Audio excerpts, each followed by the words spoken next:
Ako si Bai Chen. Wala pang isang taon simula nang mapunta ako sa mundo ng kultibasyon. Mula sa pagiging isang ganap na walang talento sa sining militar na kinikilala ng buong kontinente, ay bigla akong naging pinuno sa pinakamalakas na sekta sa buong mundo gamit lang ang isang cheat. Ako na ngayon ang pinakabatang pinuno ng bundok sa sektang Hexo sa loob ng daan-daang taon. At habang sarap na sarap ako sa aking tagumpay, isang gabi, isang babaeng pinuno ng bundok na mas matanda sa akin ng 10 taon, ang bigla na lang sumulpot sa aking silid. Pinunumbay. Pasensya na sa pang-aabala ngayong malalim na ang gabi. Sa totoo lang, may nais akong ihingi ng tulong sa'yo. Kung talagang ganyan ang kailangan mo, pakiusap, pakibilisan mo sana. Kailangan ko na yan gamitin bukas. Dapat bago mag-alas 8 ng umaga ay may hatid na yan sa bulwagan ng pagtuturo. Kahit hindi ko maintindihan kung ano ang pinaggagawa niya. Pero sa pagtakbo lang ng utos ay kikita na ako ng 100 puntos ng kontribusyon. Kaya tatanggapin ko na ang gawaing ito. Nagpupugay po sa inyo, pinunumbay. Bakit hindi mo na ako tinatawag na 78 na kababatang kapatid? Nagkamali po ang disipulong ito. Pakiusap, parusahan niyo po ako, pinuno ng bundok. Tinatakot lang kita. Sige na, buksan mo na ang pinto. Kahit isang upo ang kawayan o banig man lang, wala rito. Napakakuripot talaga. Hindi ko pala agad matututunan ng pagkontrol ng lumilipad na espada rito. Bagsak na grado, hindi man lang nito mapalawak ang aking kamalayan gamit ang sutra ng Taishu. At hindi rin ito mapapalakas ang aking atake gamit ang sining ng 9 na pag-ikot ng kaluluwa. Pakiramdam ko, may kulang pa talaga. Bakit naman kaya napunta sa ika-4 na palapag ang misteryosong sining ng kultibasyon na ito? Ito na nga iyon. Ang sining ng paghahati ng kaluluwa ay nagagawang hatiin ang kamalayan sa maraming bahagi. Nang sabay-sabay sa iba't ibang direksyon. Kapag tuluyan ko na itong nakabisado, kaya ako nang magpalabas ng 81 bahagi na may kani-kanyang gawain ng hindi nagkakagulo. Hehe, bagaman wala itong lakas para umatake. Isa naman itong napakahusay na sining para sa sabay-sabay na paggawa ng iba't ibang bagay. Kung makakakuha ako ng sining sa paggawa ng mga klon sa hinaharap, ako lang mag-isa, sapat na para maging isang buong pabrika. Mohen iyan. Kulay kahel na aura, may malinis na kalooban. Kulay lilang aura, dumaan sa matinding pagsubok. Maganda naman ang impresyon niya sa akin. At naroon din sa kanya si Chen Jinbao. Gagamitin ko na lang na dahilan ng pagbisita sa aking kaibigan para mapalapit ako sa kanya. Isang bato, 2 ibon. Napaka-perpekto nito. Master Bai, pasensya na sa istorbo. Masyado kayong magalang, Master yon. Tuloy po kayo, pasok kayo. Nabalitaan ko na napakalapit ninyo kay Lai Feng, ang tapat na asong tagabantay ng hangin. Napakatalas ang pakiramdam ng mga tagabantay hangin sa kabutihan at kasamaan ng tao. Dahil ganoon siya kagiliw sa inyo, Master Bai. Sigurado akong mahilig din kayo sa mga espiritong alaga, at mabait kayo sa kanila. Ito ang Shuerong, isang espiritong nilalang mula sa aming Grayling Peak. Kahit na nasa unang antas pa lamang ito ng espiritu, nagsisimula na itong magkaroon ng isip. At may kakayahan na ring mag-ipon ng lakas espiritual. Maaaring nakababagot ang paggawa ng mga gamot, Master. Kaya mabuti nang may maliit na kasama ka para rito. May hihingin yatang pabor si Master yun. Gusto niya akong suyuin gamit ang maliit na hayop na ito. HMPH, isang tunay na lalaki tulad ko. Bakit naman ako magkakagusto sa ganitong maliit at mabalahibong bagay? HMPH. Master yun, paano ba gumawa ng kasunduan dito? Hindi nga mahilig ang mga tunay na lalaki sa mabalahibong bagay. Pero ang mga astig na lalaki, gustong-gusto ito. At oo, ako ay isang astig na lalaki. Ito ang paraan ng paggawa ng kasunduan. Panoorin mo ng mabuti.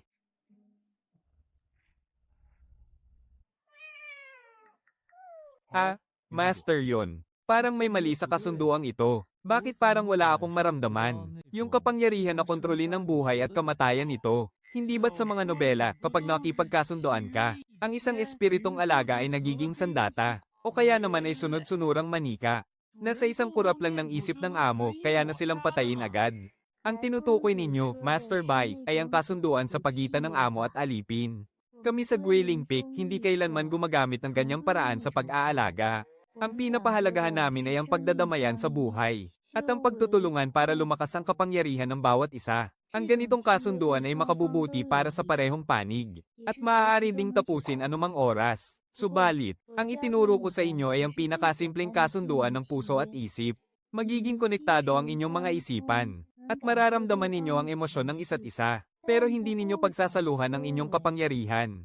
At maaari mo ring tapusin ang kasunduan anumang oras, nang hindi siya tinutulungan kahit kaunti. Pwede mong tapusin ang kasunduan kahit kailan mo gusto. Paano kung sa hinaharap ay magkaroon siya ng sariling kamalayan o kaya na may magbago ang kanyang anyo?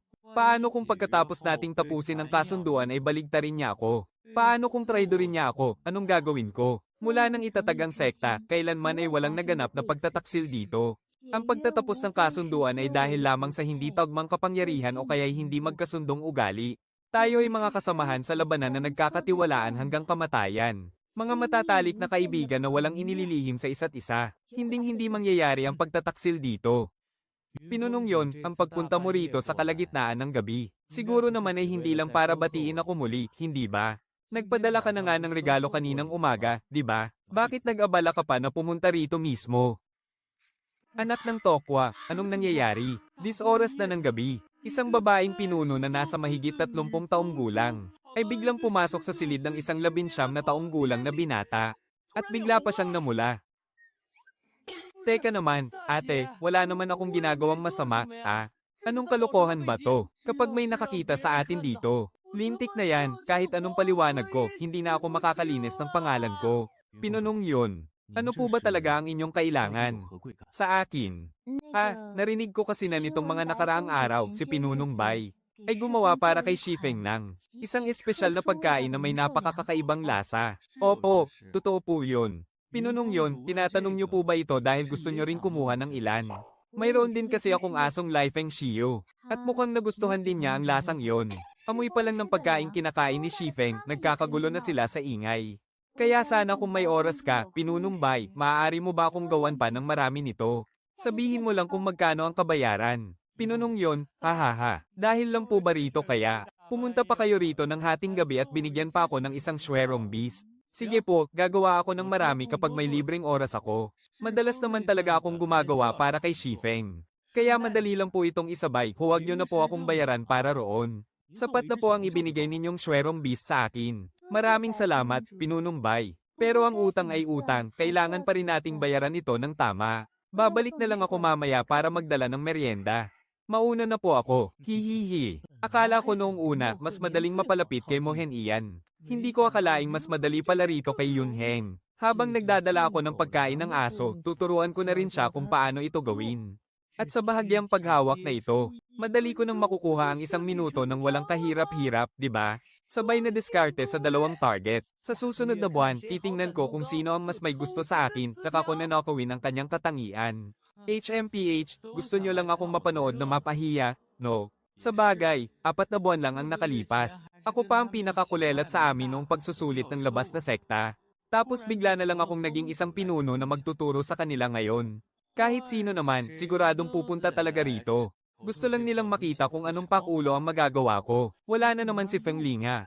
Ang pasaway na batang iyon. Lakas ng loob niyang takasan ng klase ko. Humanda siya mamaya, ipapahanap ko siya para makatikim ng leksyon. Ipasok niyo na yan. Ha? Ano? Palayok na bato, para saan naman ang palayok na batong ito? Mukhang mga sangkap ito para sa pilula ng pag-aayuno. Pero ang nakasulat sa Race Eta ay hinding-hindi paraan ng paggawa ng pilula ng pag-aayuno. Araw-araw naman kayong tinuturuan ng mga nakatatandang pinuno tungkol sa magandang asal. Kaya hindi ko nagagawin ng mga ganyang drama. Ngayong araw, hindi tayo mag-aaral ng teorya. Magsasagawa tayo ng aktwal na pagsasanay. Gagamitin ninyong lahat ang palayok na bato sa harap ninyo.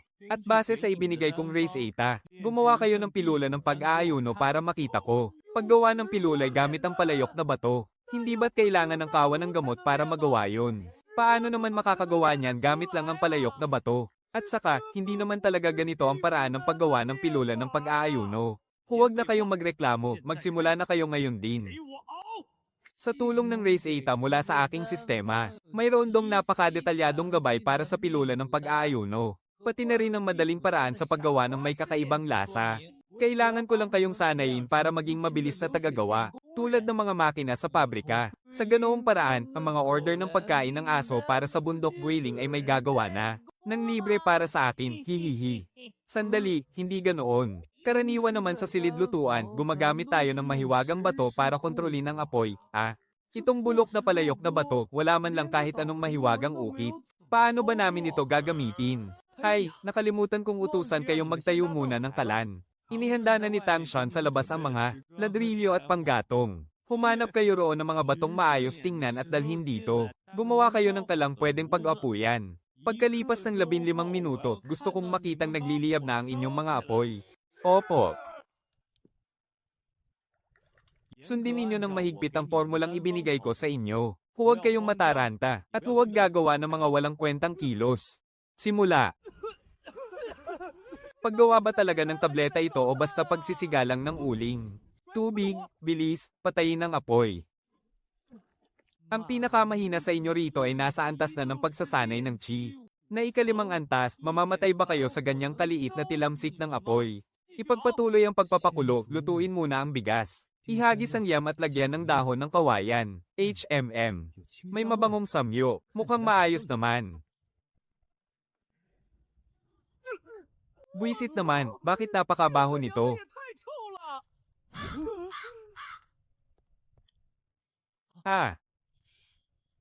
Magaling, ito nga ang tamang amoy. Kahit na puro berdeng talento lang sila, pero maganda naman ang pundasyon nila. Kapag nasanay na silang gumawa nitong lasang taing tabletang pampabusog, ang mga order ng lasang taing pagkain ng aso para sa bundok ng Guiling sa hinaharap, ay ipapasa ko na lahat sa kanila. Hihihi, napakagaling ko talagang henyo sa negosyo. Ang konting amoy na to, hindi nyo na kaya, mga alchemist tayo. Habang buhay tayong makikitungo sa iba't ibang uri ng mga halamang gamot, may mga halamang gamot na mas mabaho pa rito ng 10 beses. Ang iba nga, sa pagbukas pa lang ng kahon, ay mapapasuka ka na ng kinain mo 3 araw na ang nakalilipas.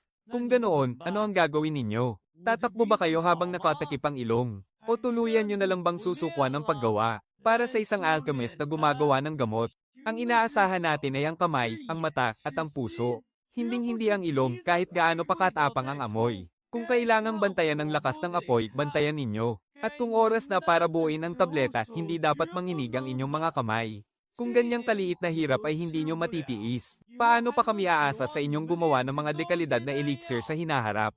Panginoong Feng, kasalanan po ng inyong mga alagad. Buisit, sinong naglipat ng palikuran dito sa silid-aralan? Tungkol ba sa pagpapakulo ng kung ano ang itinuturo sa silid-aralan ngayon? Bilas inyo, maghanap kayo ng gagawa ng paraan dito. Nagtuturo doon si Bai Chen, anong malaking gulo naman ang mangyayari? Kailangan nyo pa talaga akong papuntahin dito. Layers. Putya. Anong klaseng mabahong amoy ito? Kung ganitong amoy pa lang ay hindi nyo na matiis, paano pa kayo gagawa ng mga elixir? Ganoon pala. Talagang pinag-isipang mabuti ni Panginoong Bai Feng para sa atin. Ang Fugu Flower, isang dekalidad na halamang gamot. Kapag namulaklak ito, ang baho ay kayang umabot ng 10 li. Kung pati ang ganitong amoy ay hindi ninyo makayanin, paano pa kayo makakagawa ng mga dekalidad na elixir sa hinaharap? Ginagawa niya ito para sa isang napakahigpit na pagsasanay upang subukin ang kanilang katatagan ng loob. Elder Song, bakit po kayo naparito? Siya ang tagapagligtas ko na nagtatrabaho para sa akin. Kailangan kong mapasaya at mapalugod si Panginoong Feng. Napakabuti po ng inyong layunin. Maraming salamat po sa inyong pagod. Hindi naman po, maliit na bagay lang. Itaas ninyo ang inyong mga ulo. Tama ang sinabi ni Panginoong Feng kanina. Kung pati ang ganitong amoy ay hindi ninyo matitiis, paano nyo pa makakayanang hawakan ng mas matatapang na halamang gamot sa hinaharap? Alam nyo ba kung ano ito? Ito ang tabletang pansustento para sa mga espiritual na hayop na si Panginoong Feng mismo ang gumawa. Espesyal na ginawa para sa mga espiritual na aso. Walang sawang ibinahagi ito ni Panginoong Feng sa inyo ng buong puso para kayo ay matuto. Patunay lang na labis ang kanyang malasakit sa pagtuturo sa inyo. Kaya dapat kayong mag-aral ng mabuti. At huwag ninyong sayangin ang mabuting hangarin ni Panginoong Feng. Hinding-hindi po namin bibigwin ang inyong mabuting layunin, Panginoon. Putya, hindi naman kailangang palakihin ng ganyan. Gusto ko lang naman, maghanap ng ilang mga taong hindi ko kailangang bayaran ng sahod. Para tulungan lang akong magpakulo ng gamot, masyado namang labis ang papuring iyan para sa akin, nahihiya tuloy ako. Panginoong Feng, bagaman nais ko ngang subukin at patatagin ang kanilang determinasyon. Pero maaari po bang sa susunod ay lumipat tayo ng ibang lugar? Ang silid-aralang ito at ang bulwagan ng Lingshan ay magkatabi, talagang napakatuso ng pwestong ito. Kung ganoon, lumipat na lang kayo sa Guiling Peak. Tutal, ang mga mapapakulong gamot doon. Dapat ding aipakin sa mga mahiwagang aso nila. Mabuti na rin yan, mabuti na rin yan. Tapos na ang ating klase. Chen Wei, Wang Ran, maaari na kayong lumabas. Xing An, Zhao Yuan, Maiwan kayo. Pinuno, bagaman hindi po ako nakagawa ng mahiwagang tableta. Ngunit ako po ay may purong ugat ng apoy. Bakit hindi niyo po ako pinaiwan? Hindi ka maaari. Bagaman mayroon kang purong ugat ng apoy, ay wala ka namang likas na talento sa paggawa ng tableta. Napansin ko nung niluluto mo ang unang salang, na wala kang pakiramdam sa katangian ng mga halamang gamot. Hindi mo alam kung kailan dapat gawin ang susunod na hakbang. Ang sa iba, kahit hindi naging tableta ay naging uling na maitim. Pero ikaw, nagawa mong kontrolin ang apoy sa pinakamapanganib na sandali, para hindi masunog ang mga halamang gamot. Nagpapatunay ito na napakalakas ng kakayahan mong kontrolin ang iyong kapangyarihang espiritual. Hindi ka bagay sa paggawa ng tableta. Pero kung pupunta ka sa Lingchuan Peak para gumawa ng mga agimat, o kaya sa Tianyan Peak para mag-aral ng mga sining ng mahika, siguradong magiging maganda ang iyong kinabukasan. Para sa akin, mas iminumungkahi kung pumunta ka sa Lingchuan Peak. Ako po ay kulang sa talino. Maraming salamat po sa paggabay ninyo, pinuno. Sa isang tingin lang ay nakita niyo agad ang aking likas na kakayahan. Ito, para ka talagang si Su Qingzhou na nabuhay muli. May sarili na ring dalubhasa sa pagkilatis ang ating sekta ng Hexo. Iniiwan ba ng pinuno ang apat na ito para maging mga alagad niya? May malaking order ng pagkain para sa mga mahiwagang hayop si pinunong yon. Kaya tinawag ko sila para subukan ang paggawa nito. Pinuno, ano po ito? Ito ang kabayaran para sa pamamahala ni Elder Song sa mga gawain ng ating bundok. Inaasahan ko po ang inyong patuloy na paggabay at tulong sa hinaharap, Elder Song. Kayong apat, sumunod kayo sa akin sa pavilion ng Juden. Opo. Tama ba ito? Pinili tayo ng pinuno. Hindi ba dapat ay sumunod tayo sa kanya para magsanay? Bakit niya tayo pinapunta rito sa Guiling Peak? Para lang magluto ng mga tabletang pantawid gutom. Marahil ito talaga ang ating pagsasanay at tadhana. Sino nga namang makapagsasabi? Isipin ninyo, nangako ang pinuno, na kapag umabot na tayo sa yugto ng pagbubuo ng pundasyon, bibigyan niya ang bawat isa sa atin ng tig-isang tableta ng pundasyon. Tama, isang tableta ng pundasyon na personal na ginawa ng pinuno. Kahit papaano, dapat nasa katamtamang antas man lang yan, di ba? Yung pag-aari ng ating pinuno ay nasa mataas na antas. Hindi naman imposible yan. Hindi lang yan. Binigyan pa nga tayo ng ating pinuno ng karagdagang 1,000 puntos ng kontribusyon. Ang laking halaga niyan. Sapat na yan para makakuha tayo ng esensya ng 5 elemento. Napakabait talaga ng ating pinuno sa atin. At saka, tinutulungan din natin ang ating mga kapwa-disipulo mula sa Guiling Peak. Ang paggawa ng pagkain para sa mga mahiwagang hayop ay para rin sa ating kapwa-disipulo. Kaya dapat lang nagalingan natin sa pagtatrabaho. Sige, simulan na natin.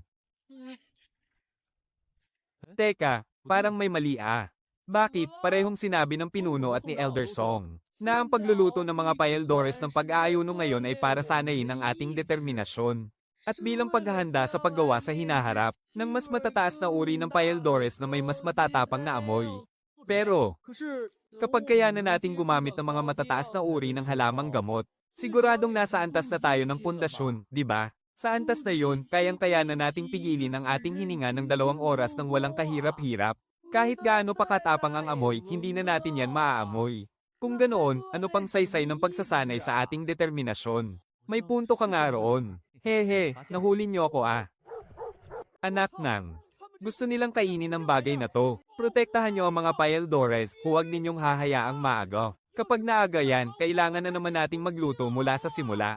Protektahan ninyong mabuti. Teka, parang hindi naman para sa atin ang sinasabi niya. Kayo talagang mga munting nilalang, tinatakot niyo ang ating mga bisita. Isang pagpupugay sa inyo, pinunong yon. Maraming salamat sa inyong pagpunta para tumulong dito sa Guiling Peak. Salamat sa inyong pagsisikap. Nako, hindi po kami karapat-dapat sa ganyang papuri, pinuno, nakakahiya naman po sa amin. Ito po ang nararapat naming gawin. Ito po ay pagpapakita ng pagkakaibigan ng Dan Peak para sa Guiling Peak. Iingatan ko, siyon, ang kabutihang ito sa aking puso. Ito ang lumilipad na balahibo ng Qin Linbiao. Kapag dinala ninyo ito, bahagyang bibiles ang inyong pagkilos. Maraming salamat po, pinunong yon. Ang pinuno ng isang peak ay napakabait sa ating mga hamak na manggagawa lang sa labas ng sekta. Napakalumanay at napakabait niya. May paregalo pa, sobrang nakakataba ng puso, mga kapatid. Isang pinuno ng bundok, ganoon na lang ang pagtrato sa atin. Kaya naman dapat nating ibuhos ang buong lakas natin upang masigurong dekalidad at sapat ang ating mga espiritual na ani. Ang batas sa mundo ng pag-insayo. Basta malaki ang bayad ng kliyente, at maganda ang pakikitungo. Kahit magpuyat pa tayo buong gabi, gagawa tayo ng himala para sa kanila. Hay nako, sobrang nag-alala ako sa'yo. Patawad, nahuli ako sa pag-uwi. Hindi na kita iiwang mag-isa rito simula ngayon. Isasama kita kahit saan ako magpunta. Ayos ba? Naku naman, pumabuso ka na agad ha. Sige, kumapit ka ng mabuti at huwag kang mahuhulog, ha? Sige, ang pambihirang talento ko sa pakikipag-ugnayan kasama pa ang walang katulad na pamamaraan ng paggabay sa enerhiya. At ang sariling lakas ng munting nilalang na ito. Ang bilis ng pag-insayo ko ay parang may pampabilis. 4 na araw. At nakaabot na agad ako sa ikalawang antas. Kapag nalaman nito ng iba, tiyak na magugulat sila ng lubos. Dumating na ang mga bulaklak ng yulin na ipinadala ni Pinuno Duan ng Duan Hanyuan. Naghihintay po ang naghatid sa silid tanggapan. Sa wakas, dumating din. Salamat sa inyong pagod sa paglalakbay. Maraming salamat sa tulong mo, Senyor. Ako ang alagad ng Ling Xiaopik na si Ye Hanzang. Inatasan akong ihatid pabalik ang mga bulaklak ng yulin. Ikinagagalak ko kayong makilala, Prinsesa Bai.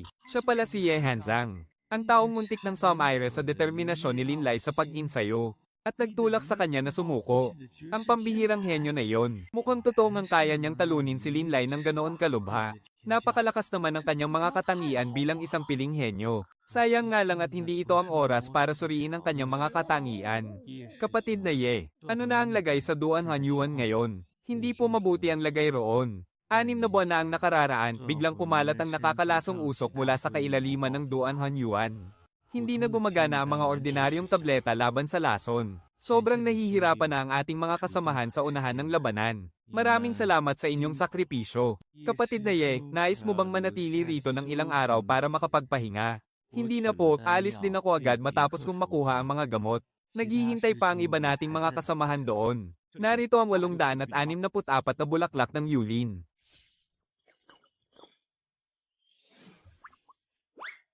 At narito naman ang 7,200 na mga perpektong tableta ng Tindian. Mag-iingat ka sa iyong paglalakbay. Maraming salamat, Pinuno Baifeng. Magsimula ka ng magtrabaho, Xiao Tuanzi. Inaantay pa ng mga kapatid natin sa labanan na isa lang ka sa palayok. Sa pagkakataong ito, ibubuhos natin ang lahat ng lakas natin sa paggawa. Hindi ko pa nagagamit ang banal na katawan ng panggagamot na nakuha ko. Ngayong araw, susubukan natin kung ano ang lampas sa perpekto. Kung anong antas ba talaga ito.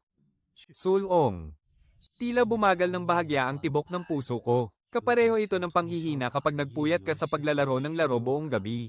Hindi naman ganoon kalala, kaya ko pa itong tiisin. Ganoon pala. Ang banal na katawan ng panggagamot ay kaya lamang puwersahang. Itaas ang kalidad nito hanggang sa maging perpekto. Hindi na ito maaari pang lumagpas doon. At sa paggamit ng pagdalisay ng dugo, 3 puntos lang ang nadaragdag sa aking karanasan. Kung gusto kong umabot sa susunod na antas, kailangan ko talaga itong paulit-ulitin ng buong lakas. Isang patak pa lang ng dugo ang nailabas ko, nang hihina na ako. Gayong si ate noon ay naglalabas ng isang buong bote ng dugo kada 3 araw.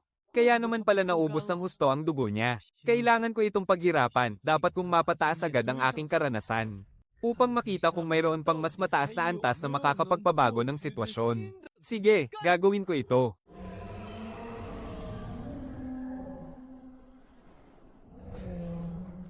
Aba, hindi ba't ito ang pinuno ng Danyuan? Mali pala. Ang dating pinuno. Ilang buwan pa lang mula nang kunin mo ang posisyong iyon. Pero nakarating ka na agad dito sa Tianlai. Tunay na kahanga-hanga at nakakainggit ka naman. Kung ganoon, huwag ka sanang magkasugat. At huwag mo na akong papuntahin dito. 6 na buwan ang nakalipas sa malaking pagsusulit, kakakamit pa lang ni Feng Zhenqing ng antas ng Yuan Ying. Feng Yang, saluhin mo ito. Ayoko na maging pinuno, aalis na ako. Napakawalang hiya niyang inihagis ang sagisag ng kapangyarihan kay Feng Yang. Saka mabilis na tumakbo palayo. Feng Yang, nabalitaan kong ang sagisag ng pinuno ay ibinigay mo raw sa isang bagong pasok na alagad. Kung ganoon, paano na ang supply ng mga tabletang Qingdian sa kailaliman ng Duanhan? Nasa panimulang antas pa lamang siya, ngunit nakakalikha na agad siya ng perpektong tabletang Qingdian. Tunay siyang isang pambihirang henyo sa paggawa ng mga gamot. May humalili pala sa iyo, HMPH. Pero bakit mas huli ka pa rin dumating ng kalahating buwan kaysa sa inaasahan? Naghihintay kay Pinuno Baifeng, syempre. Kung hindi, ano pa ba ang magagawa ko? Hindi naman ako tulad mo na basta na lang itinapon ang sagisag ng pinuno at tumakas. Noong tanggapin ko ang posisyon bilang Pickmaster, Inabot ako ng 10 taon ng paghihirap bago nakalaya. Pero ikaw, ilang buwan pa lang ang nakalipas. Ilang buwan lang talaga. Pasensya na, mas pinalad lang talaga ako kaysa sayo. Ha ha ha ha ha. Malinis na ang ikapitong bahagi ng pagsasanay sa kanlurang panig. Ang mga demonyo ay umatras na sa kailaliman. Pwede na tayong pumunta roon para maglatag ng formation at gumawa ng pudan. Nagtagumpay din, sa wakas, nakalagpas din sa susunod na antas. System. Ipakita sa akin ang detalyadong pagsusuri sa miasma breaking at paglilinis ng lason sa puso. Hindi madaling mapasok ng inner demons at mahirap ding pasukin ng panlabas na kasamaan. Kayang-kayang puksain ng mga lumang lason na naipon sa katawan. Pero 1 buwan lang pala ang bisa ng karagdagang epekto nito. Akala ko pa naman kapag umabot sa peak realm, kaya nang tuluyang puksain ng nakalalasong miasma ng Broken Soul Abyss. Masyado yata akong umasa, haha. Maayos lang ako, huwag kayong mag-alala. Salamat sa 5% ng iyong spirit gathering effect. Malaking tulong ito para makatipid ako sa mga spirit recovery pill. Kaya rin palang gumawa ni Master Feng Yang ng mga bigoda na may cloud pattern. Ibig sabihin, umabot na rin sa peak realm ang antas niya. Ang tanging alchemy attribute niya ay ang asul na heat control. O baka naman, ang lilang limit breaking attribute ang tumulong sa kanya para makalagpas sa limitasyon ng kalidad nito. Huwag ko na muna iisipin yan ngayon. Dahil may pag-unlad naman. Baka mas lumakas pa ito sa susunod na antas. Sige, magpatuloy tayo. Peak Master, maaari po ba akong pumasok? Senior Sister, bakit ka naparito? Tatanungin mo pa talaga ako kung bakit ako naparito. Naparito ako para kunin ang mga Yulin Flower. Nagasundo na tayong dalawa na magkasamang gagawa ng mga pill. Pero nang dumating ang mga Yulin Flower, nagmaramot ka at mahigit 100 lang ang ibinigay mo sa akin. Ginamit ko na ang lahat ng iyon, kaya ibigay mo na sa akin ang mga natira. Hindi ako galit sa iyo, mabuting bata. Sandali lang. Bakit parang pati ang ulo ko ay tinapak din? Halika rito, Tuanzi, tingnan mo kung ano ang dala ni ate para sa iyo.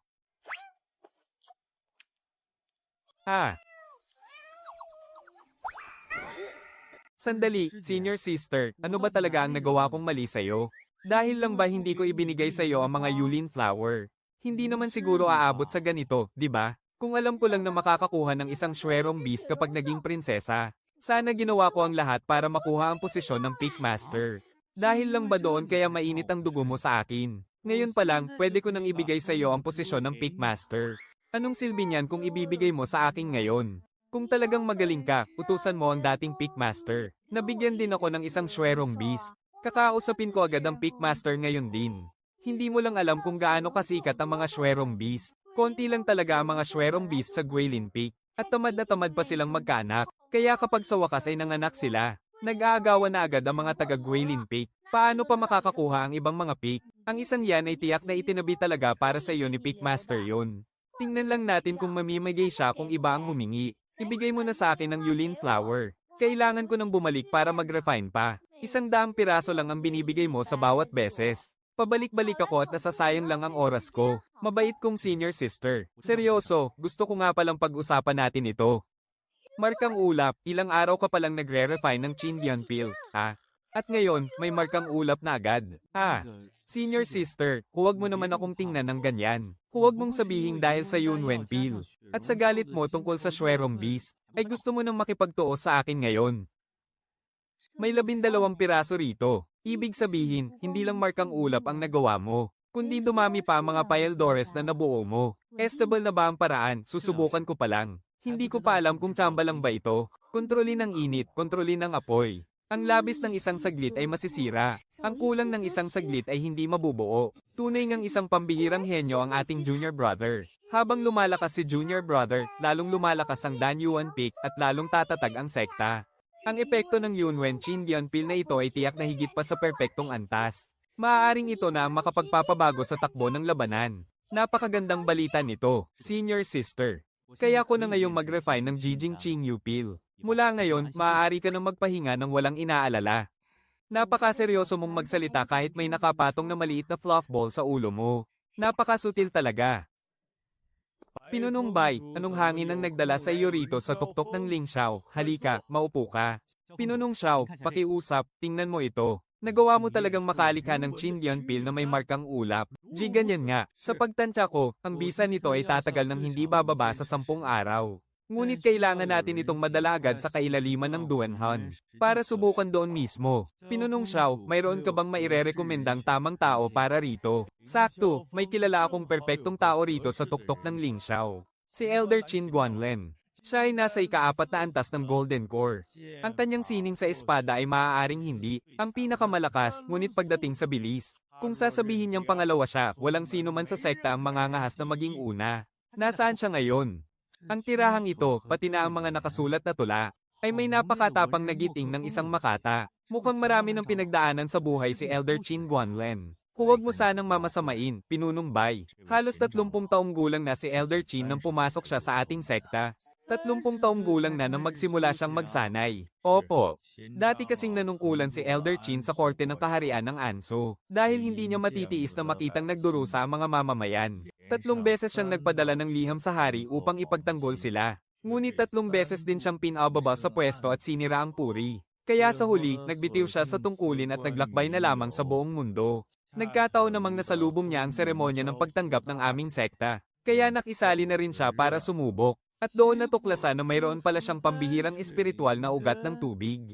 Sa loob lamang ng 20 taon ng pagsasanay, narating na niya ang ika-4 na antas ng Golden Core. Napakagandang talento naman. Pero nasaan siya ngayon? Sumunod ka sa akin.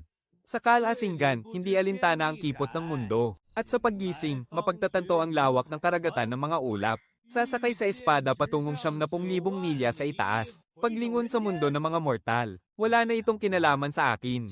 Elder Qin. Oh, narito pala ang Pinunong Xiao. Kasama mo rin pala si Pinunong Bai. Naparito ba kayo para makipag-inuman sa akin, Elder Qin? Ito ay tungkol sa kailaliman ng Duanhan. Ito ang bagong gawang Chindian pill na may markang ulap ni Pinunong Bai. Kailangan natin itong madalagad sa kailaliman ng Duanhan para subukan ang bisa nito. Kaya naman ikaw ang inirekomenda ko sa kanya. Sa loob ng 2 araw, tinitiyak kong makakarating ang gamot na ito sa kailaliman ng Duanhan. Humayo ang jade na espada kasabay ng hangin. Lant iyan ng mga taluktok ng bundok Jigsa. Lasing na niyakap ang hangin at ulap, umaapaw ang katapangan. May uban na sa aking buhok, umaawit na lamang sa kabila ng lahat. Putya, grabe ang bilis na to. Buti na lang mabilis ang reaksyon ko. Sa mismong sandali bago siya lumipad, nalock ko na ang mga katangian niya. Gagamit pa ng spell para lumakas ang boses para lang sumalubong sa master.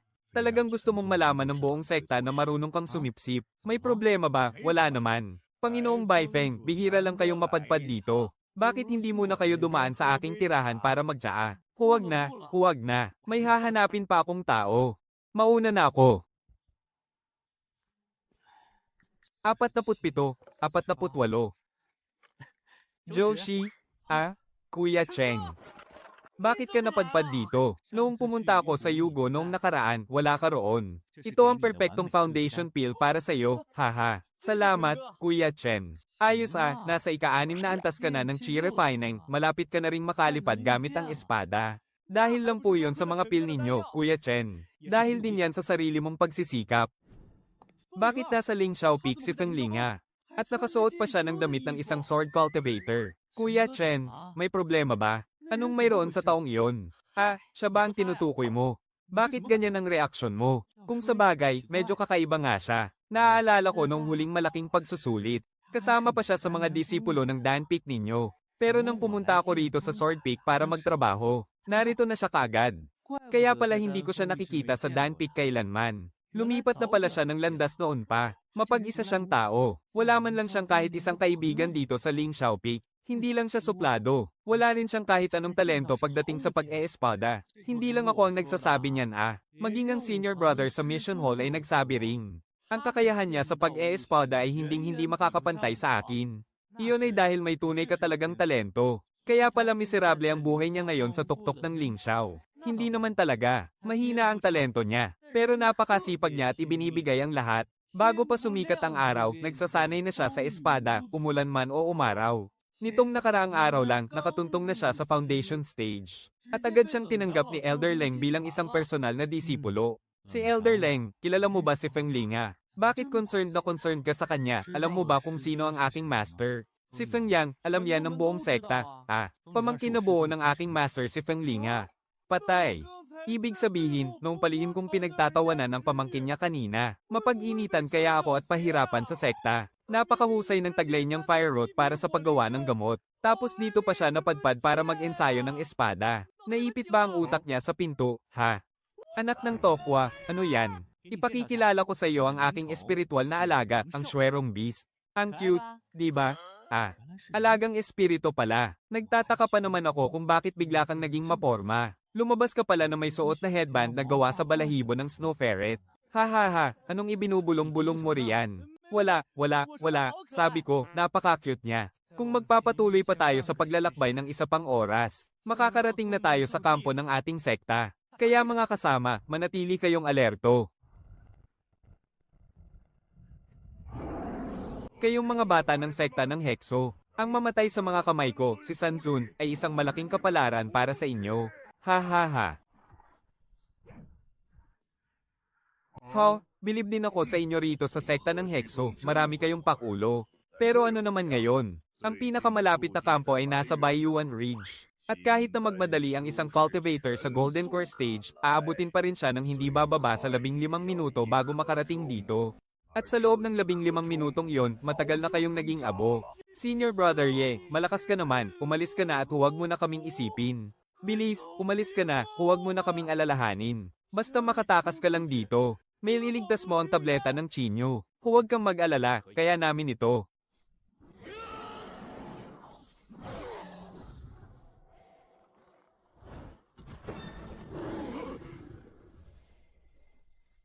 Halika, tikman mo ang sword intent ng Nascent Soul. Sino ang makakasiguro kung may pangalawa pa siyang hawak? Huwag kang padalos-dalos, Junior Brother Wang, magsama tayo para patumbahin siya.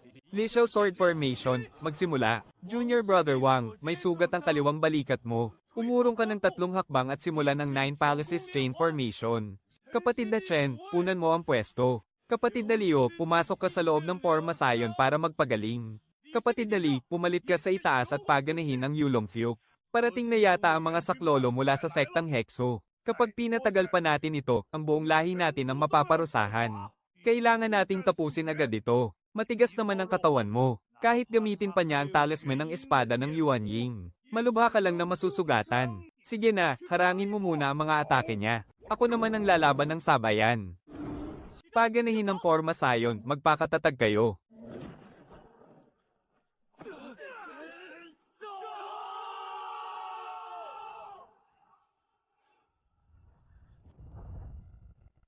Hindi pa ito tapos. Kuya Ye, mag-ingat ka.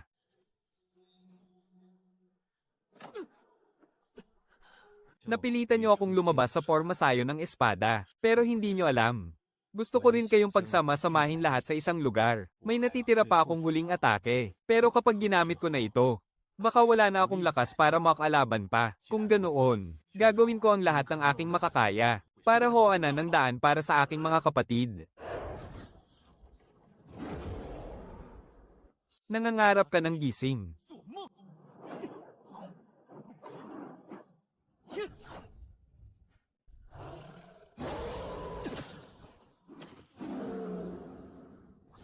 Oh. Ang taong ito, mas mababa ang antas sa atin ng isang buong antas. Pero nagawa niya pa rin tayong sugatan. At hindi pa rin siya mamatay-metay kahit paulit-ulit nating inatake. Napakahirap niyang talunin. Saktong-sakto ang posisyon niyo ngayon. Mga kapatid, kayo na ang bahala sa mga susunod. Teka, magsialis kayo riyan, bilis. Ang puso ng espada na 23 taon niyang inalagaan sa loob ng kanyang katawan. Bigla niyang pinasabog ng sabay-sabay, upang maging pinakamalakas at pinakamakamamatay na puwersa ng espada. Imposible, paanong nangyari ito? Kuya Ye, ang iyong kapangyarihan. Nawala na ng tuluyan ang kapangyarihan mo. Huwag kayong mag-alala. Okay lang ako. Patay na ang makapangyarihang halimaw. Ang mga natitirang halimaw. Kayang-kaya nyo na silang harapin, kuya. Hinding-hindi namin hahayaang masayang ang sakripisyo mo. Patayin nyo siya, wala na siyang lakas ngayon. Hindi na niya tayo kayang patayin silang lahat. Ipaghiganti natin ang ating mga pinuno. Ang malamig na kislap ng espada ay yumanig sa pulang pugon. Yumuyuko ang lahat ng mga demonyo sa dakilang bayani ng sangkatauhan. Hindi natin siya kayang tapatan. Mabuti na lang, si Elder Chin. Dumating na si Elder Chin, uminom tayo upang mapawi ang pighati at mag-alab ang ating dugo.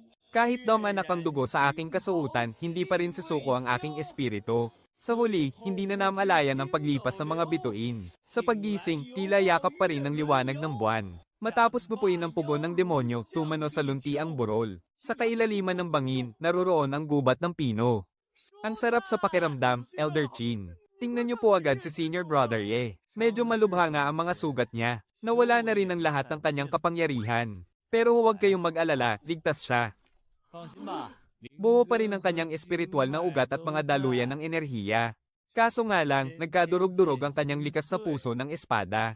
Kung nadurog, hayaan mo na. Saan ka man tumingin, nagkalat ang mga taong may dalawang paa.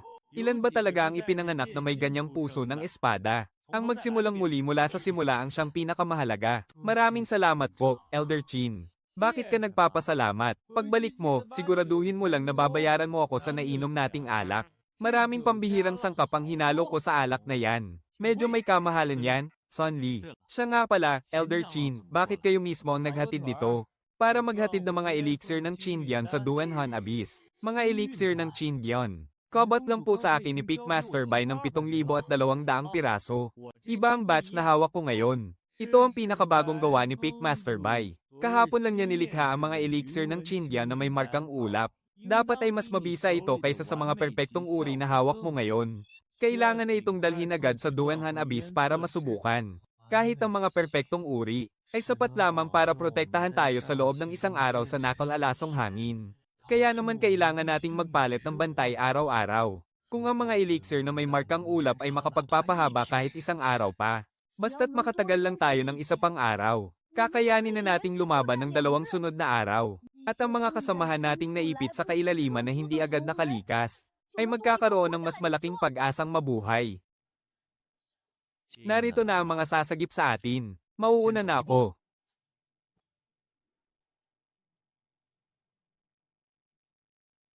Pinunumbay.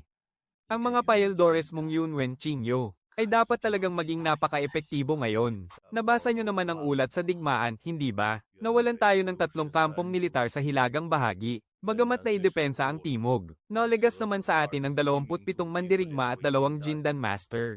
Lalong tumitindi ang pagsalakay ng lahi ng mga halimaw. Ang masama pa rito, malaya silang nakakakilos sa nakal-alasong hamog. Habang tayo naman, sa loob lang ng isang araw ay kailangan ng umatras para makaiwas sa kanilang paghabol. Talagang hindi ko matanggap ang ganitong kabiguan. Yang Zhenchang, gaano pa karaming Paeldores ng Qingyo ang natitira sa atin? 3,200 na lang pero mahigit 600 tao mula sa iba't ibang sekta ang nagbabantay araw-araw. Hindi yan aabot ng 5 araw. At paano naman ang mga bulaklak ng Yuleng? Gaano karami na lang ba ang nakuha natin? 127 piraso lang. Naubos na ang mga nasa gilid ng kagubatan. Sa kaibuturan nito, ang kapal ng nakal-alasong hamog ay 3 beses kaysa sa labas. Kahit ang perpektong Paeldores ng Qingyo ay kaya lang tayong protektahan ng isang araw. Noong kamalawa nga, 8 tao ang nagpunta roon pero 3 lang ang nakabalik. At mahigit 10 bulaklak lang ang naiuwi nila. Kung ganoon, maghihintay na lang ba tayo rito? Hihintayin ba nating tuluyang maubos ang mga bulaklak ng Yuleng hanggang sa maubos ang buong hukbo natin? Hay, ibinibigay na ng mga alchemist ng bawat sekta ang lahat ng kanilang makakaya. Pero ang aming sekta ng Qingdian ay nakakagawa lang ng ilang daang Paeldores kada buwan kahit magpakamatay pa kami sa pagtatrabaho. Kulang na kulang pa rin ito para punan ng nagagamit natin. Buti na lang at ang inyong pinunong Fengyang ng sekta ng Hexo ay kayang gumawa ng mag-isa ng katumbas ng kalahati sa nagagawa ng buong sekta namin. Mabuti na lang talaga at nandyan ang sekta ng Hexo para sumuporta sa atin. Kung hindi dahil sa inyo, wala tayong laban sa digmaang ito. Nandito pala kayong lahat. Elder Chin, hindi mo pa naman oras para magbantay rito. At hindi ba dapat ay si Ye Hanzang ang nagdala ng mga Paeldores ng Qingyo? Nasa akin na rin ang bahaging dapat ay dala ni Ye Hanzang. Pero ibang klase ang dinala ko ngayon. Humanap kayo ng susubok sa epekto nito. May mga guhit ulap. Ito ang Paeldores ng Yunwen na mas mataas pa ng isang antas kaysa sa perpektong uri. Mukhang lalo pang humusay ang sining ng paggawa ng Paeldores ni Fengyang. Bilisan ninyong humanap ng susubok nito para makita natin kung gaano katagal silang makakatagal sa nakal-alasong hamog. Mauuna na ako. Elder Chin, sandali lang po. Maaari po bang maghintay muna kayo ng 3 araw bago umalis? Napakabilis ninyo. Kailangan lang nating subukan ang elixir ng ulap na ito. Kung kaya nitong panatilihin ng mga cultivator sa nakal-alasong hamog ng 3 buong araw nang hindi umaatres. Basta't makatagal lang sila ng 3 araw. Tuluyan ng mababaligtad ang sitwasyon sa abismo ng Duanhon. Sa oras na iyon, titipunin natin ang lahat ng bulaklak ng Yunling sa abismo ng Duanhon. At maaari nyo na itong iuwi. Sa wakas, natapos ko ring ma-refine ang lahat ng bulaklak ng Yunling. Teka, 7 araw na ang lumipas. Bakit hindi pa bumabalik si Qin Guanlen? May masama kayang nangyari sa kanya? Pinuno Feng, narito na po si Elder Qin. Naghihintay po siya sa inyo sa pribadong silid. Nasugatan ba siya? Hindi naman po, maayos naman ang hitsura niya. Mukha pa nga siyang masigla at maaliwalas. Talagang wala nang natira kahit isang patak. Narito na si Pinunong Bai Feng. Elder Qin, salamat sa iyong pagod at hirap. Medyo natagalan ang pag-alis mo ng 10 araw. May nagkaproblema ba? Wala naman, ang tagapangasiwa ng mga supply. Na siyang Yuan ay nakiusap na maghintay ako ng 3 araw upang makita ang epekto. Kaya nanatili pa ako roon ng isa pang 3 araw para patuloy na subaybayan ito. Bakit hindi ka pa nagtagal doon ng ilang araw?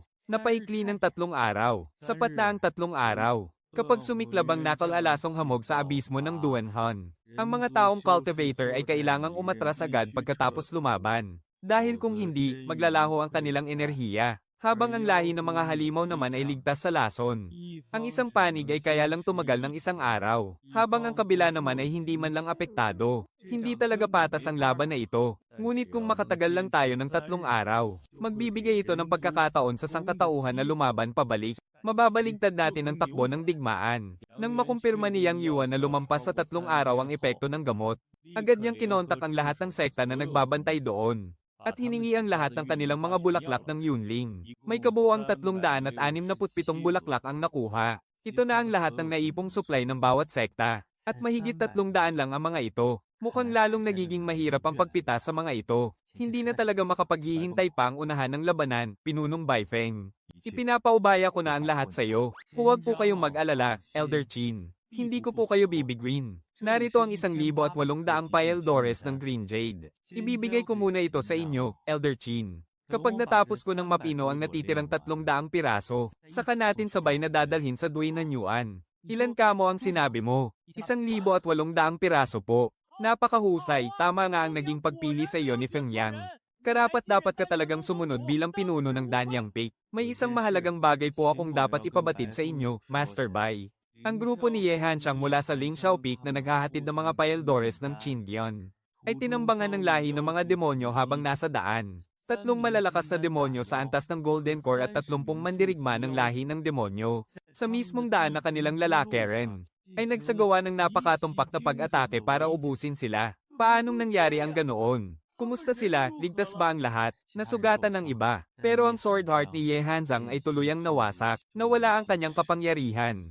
Tuluyang nawala ang kanyang kapangyarihan at nawasak ang kanyang sword heart. Maaari naman niyang simulan muli ang pagsasanay. Hindi iyan ang punto ko.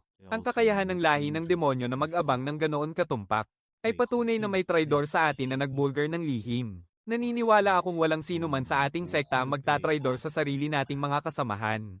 Ngunit ang mga nagbabantay sa Duinan Yuan ay hindi lamang ang ating sekta ng Hexo. Sa loob ng daan-daang taon, ang pangunahing target na pinapatay ng lahi ng demonyo ay ang mga alchemist. Maraming henyo sa sining ng alchemy ang hindi pa man tuluyang lumalakas. Ay pinapaslang na agad ng mga demonyo. Kaya mag-iingat po kayo, Master Bai. Grabe, may pa-especially iya pa palang nagaganap sa mundong ito ng mga immortal. Kapag sumalakay muli ang mga demonyo sa Duinan Yuan, hindi na natin may tatago ang katotohanang hindi pa tayo makagawa ng mga paeldores ng pinakamataas na antas. Huwag po kayong mag-alala, Elder Qin. Mula ngayon, hindi ako aalis o lalabas sa ating sekta kahit isang hakbang. Tingnan lang natin kung may demonyo pang maglalakas loob na pumasok sa mismong kuta ng sekta ng Hexo para patayin ako. Bagaman natalo na ang mga kaaway, ang aking tungkulin ay hindi pa tapos. Ang aking tapang at paninindigan ay kasing tatag ng mga bundok. Sa paglalakbay kong ito ng 30,000 milya, hindi ako lilinggan hanggat hindi nauubos ang huling demonyo. Si Elder Qin talaga. Pabayaan na nga. Babalik na ako sa pagtatrabaho. Anak nang, kahit may dagdag lakas pa mula sa aking mga stats at kay Xiao Tuanzi, Ang sunod-sunod na paggawa ng elixir ay talagang, hindi ko na talaga kayang kayanin. Buti na lang at 367 bulaklak ng yulin lang ito. Kundi, lintik na yan, baka ako pa ang maging kauna-unahang pinuno ng peak sa mundo ng kultibasyon na. Biglang mamamatay sa pagod dahil lang sa paggawa ng elixir. Peak Master Bai, tapos na pong gawin ang lahat ng mga elixir. Nasa loob na po ang lahat. Sa kabuuan, may 4,404 na piraso. Ano, ilang piraso ang nagagawa mo sa bawat hurno? 12 piraso. Nakakagawa ako ng 12 piraso sa bawat hurno. Hahaha, Peak Master Bai, isa ka talagang kayamanan. Mauuna na muna ako, si Chin. Ang unang pangkat ng mga kultibador na uminom ng Cloud Pattern Blue Jade Elixir ay kalahating buwan nang nananatili sa loob ng nakal-alasong hamog. At hanggang ngayon ay wala pang sino man ang naapektuhan nito. Ang kalahating buwan ay sapat na panahon para maiwasan natin ang harapang labanan. At direktang salakayin ng likuran ng mga halimaw, upang sirain ang kanilang mga kuta. Kung makakagawa si Feng Yang ng 300 Cloud Pattern Blue Jade Elixir, makakapag-organisa tayo ng isang pangkat ng 300 Jindan Cultivator para sa isang biglaang pag-atake. At direktang sisilakay sa kanilang pinakapuso. Makakagawa ba siya ng ganoon karami? Hahaha, tingnan ninyo kung gaano karami ang dinala pabalik ni Elder Chin. Lahat ng ito ay mga Cloud Pattern Elixir. Gaano kaya karami ang mga ito? Hindi naman marami. 6,204 na piraso lang. Hahaha. Ang mga ito ay sapat na para manatili ang 400 Jindan Cultivator sa kailaliman ng higit sa kalahating taon. Sapat na ito para ganap na wasakin ang kuta ng mga bastardong halimaw na iyon. Ipaalam sa lahat ng sekta na pagkaraan ng 3 araw, magtipon sa ika-17 kuta ng Yuanan sa eksaktong oras ng yin, upang direktang salakayin ang kuta ng mga halimaw. Ang lupain ng Kangmang ay pag-aari ng ating lahi ng tao. Pabalaykan nyo sila sa kanilang pinanggalingang siwang. Sinasabi ko sa iyo, Moshu, palagi mo na lang inaasikaso ang walang kwentang bakal na yan. Hindi ka ba pwedeng maglaan ng oras para gumawa ng totoong mahiwagang sandata? Tingnan mo ang ginawa kong ikalawang antas na wrist guard, kaya nitong harangan. Ang buong lakas na atake ng isang nasa huling yugto ng Jindan. Mayroon din akong ikatlong antas na panloob na baluti na may nakaukit na 7 patong ng pananggalang na ron. Ang eskudong gawa sa itim na bakal nilikha gamit ang 17 uri ng mineral sa loob ng 3 buwan. Kaya nitong harapin ang harapan ng atake ng general ng mga halimaw.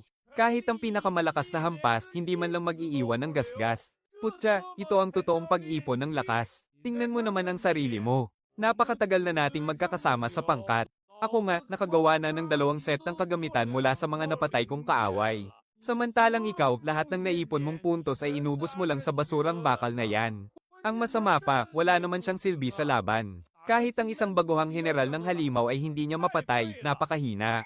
Ano bang alam mo? Napakalakas kaya niya. Malakas, sira ulo. Sa paghahanap pa lang ng daan, mas magaling pa sa kanya si Wuyo kahit nakapikit.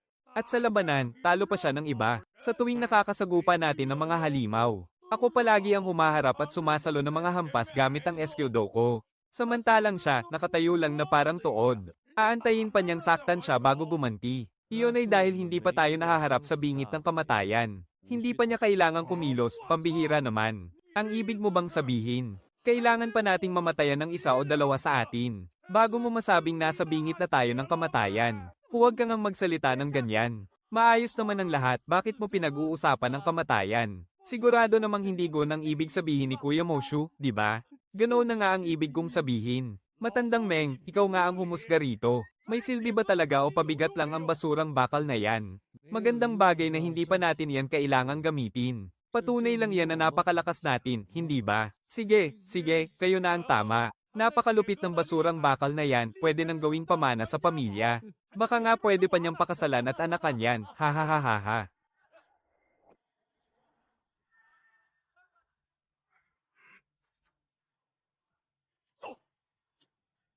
Sa ngalan ng kautusan ng Alyansang Kangmang, isasagawa natin ang misyon ng pakikipaglaban sa Yuanan ngayong gabi. Pagkatapos makuha ang inyong mga gamot, tatanggol tayo sa ika-17 lumang himpilan ng Yuanan. Teka, gamot. Paano nangyaring ganoon? Isa lang ang nakuha ko. Sa tuwing pumupunta tayo sa kailaliman ng Duanhan para sa misyon, dapat ay kahit 2 paeldores ng Chindian man lang ang ibinibigay sa atin. Isa para sa pag-alis, at isa para sa reserba. Ano ba talaga ang gustong ipagawa sa atin ng sekte sa pagkakataong ito? Isang butil lang ng Chindian ang maibibigay sa bawat isa. Nabalitaan ko na 16 na katao ang ipinadala sa pangkat tagatipon ni Panginoong Xuanxoy.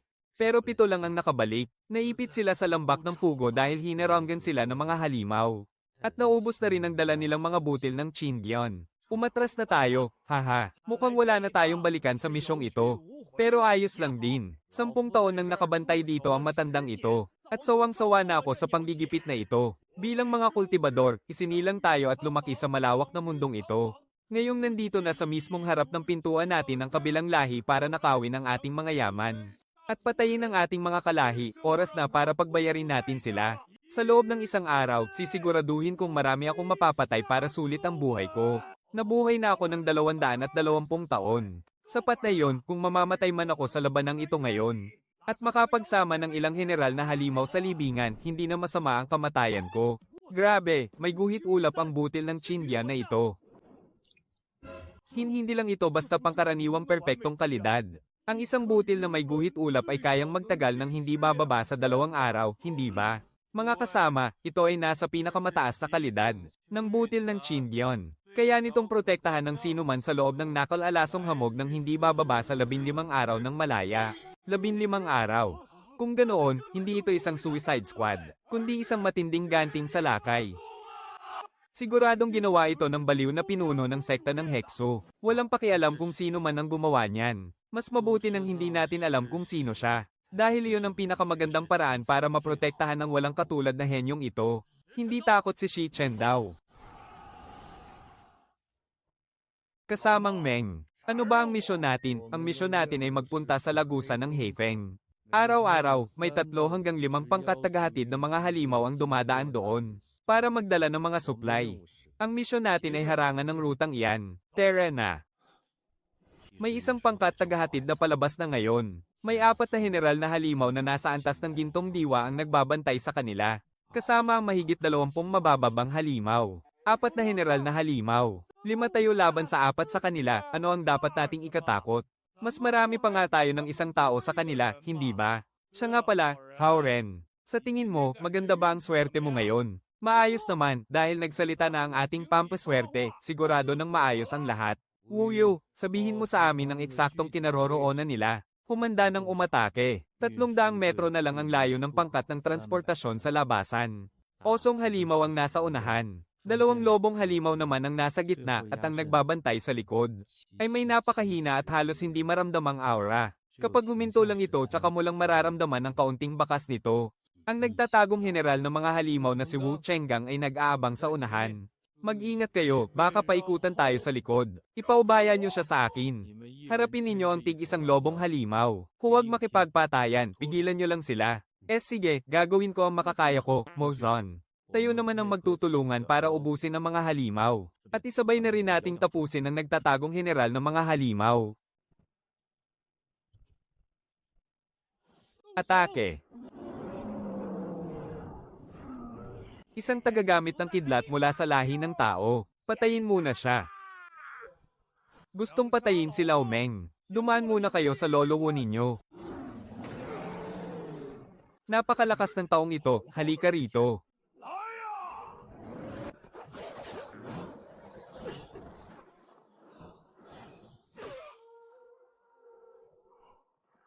Nagpadala pa ang mga tao ng ganyan kainang Jindan para umatake ng pataksil. Katapusan nyo na. Mamatay ka na, lintik. Saklolo, tulong. Ibang klase talaga ang swerte mo. Yari na, mukhang dito na talaga ang katapusan ko. Hindi man lang matinag ang dambuhalang bakal na ito. Anong klaseng basura to? Sige lang. Laobo, kaya mo ba talaga? Manahimik ka nga at gawin mo na lang ang trabaho mo. Hindi. Aha, matagal kitang hinanap, dito ka lang pala nagtatago. Ang gintong kidlat ba? Nasilip mo agad ang tunay kong anyo sa isang tingin lang. Gusto mo akong labanan sa lakasan. Kaya mo ba? Mamatay ka na. Lao Mo, napakalakas pala ng armor na to, bakit hindi mo ginamit agad noon pa? Sa bawat paggamit nito, kailangan kong iukit muli ang mga ron at lagyan ng mga bagong materyales na nagkakahalaga ng 50,000 puntos ng kontribusyon. Kung ikaw ang magbabayad, gagamitin ko ito sa bawat laban natin. Hay, huwag na lang pala. Mabuting tao, gumawa ka na lang ng maraming kabutihan pagbalik natin. Kanina, sa 4 na mabilis na anino, nagawa kong hulaan ng napakatumpak ang tunay na anyo at ang mahinang bahagi ng kalaban. Tiyak na dahil yan sa ginawa mo. Sa tingin ko nga rin, ipagpatuloy ang pagmamanman ng palihim. Ipinapaulam ko po, General, na tuluyan ng bumagsak ang ating mga kuta sa Timog Abyss. Naglunsad ang lahi ng tao ng hindi bababa sa 400 Golden Core Cultivator ngayon. Kasama ang 1,000 Foundation Cultivator. Dati, kapag lumulubog na ang araw, tiyak na umaatres na sila. Pero sa pagkakataong ito, lumalaban sila hanggang kamatayan at ayaw umatras. Napakalaki ng naging pinsala sa ating hukbo. 7 sa ating mga general ang nasawi, pati na rin ang mahigit 100 dakilang halimaw. At hindi mabilang na iba pa. Magaling, magaling. Talagang napakagaling ng lahi ng tao. General, ang kakayahan ng mga taong lumaban hanggang kamatayan ng hindi umaatres ay nagpapakita lamang na nakagawa na naman sila ng mga green jade pill na mas mabisa pa kaysa sa perpektong kalidad. Sa buong lahi ng tao, tanging si Feng Yang lang ang may kakayahang gumawa ng ganoon isang tableta.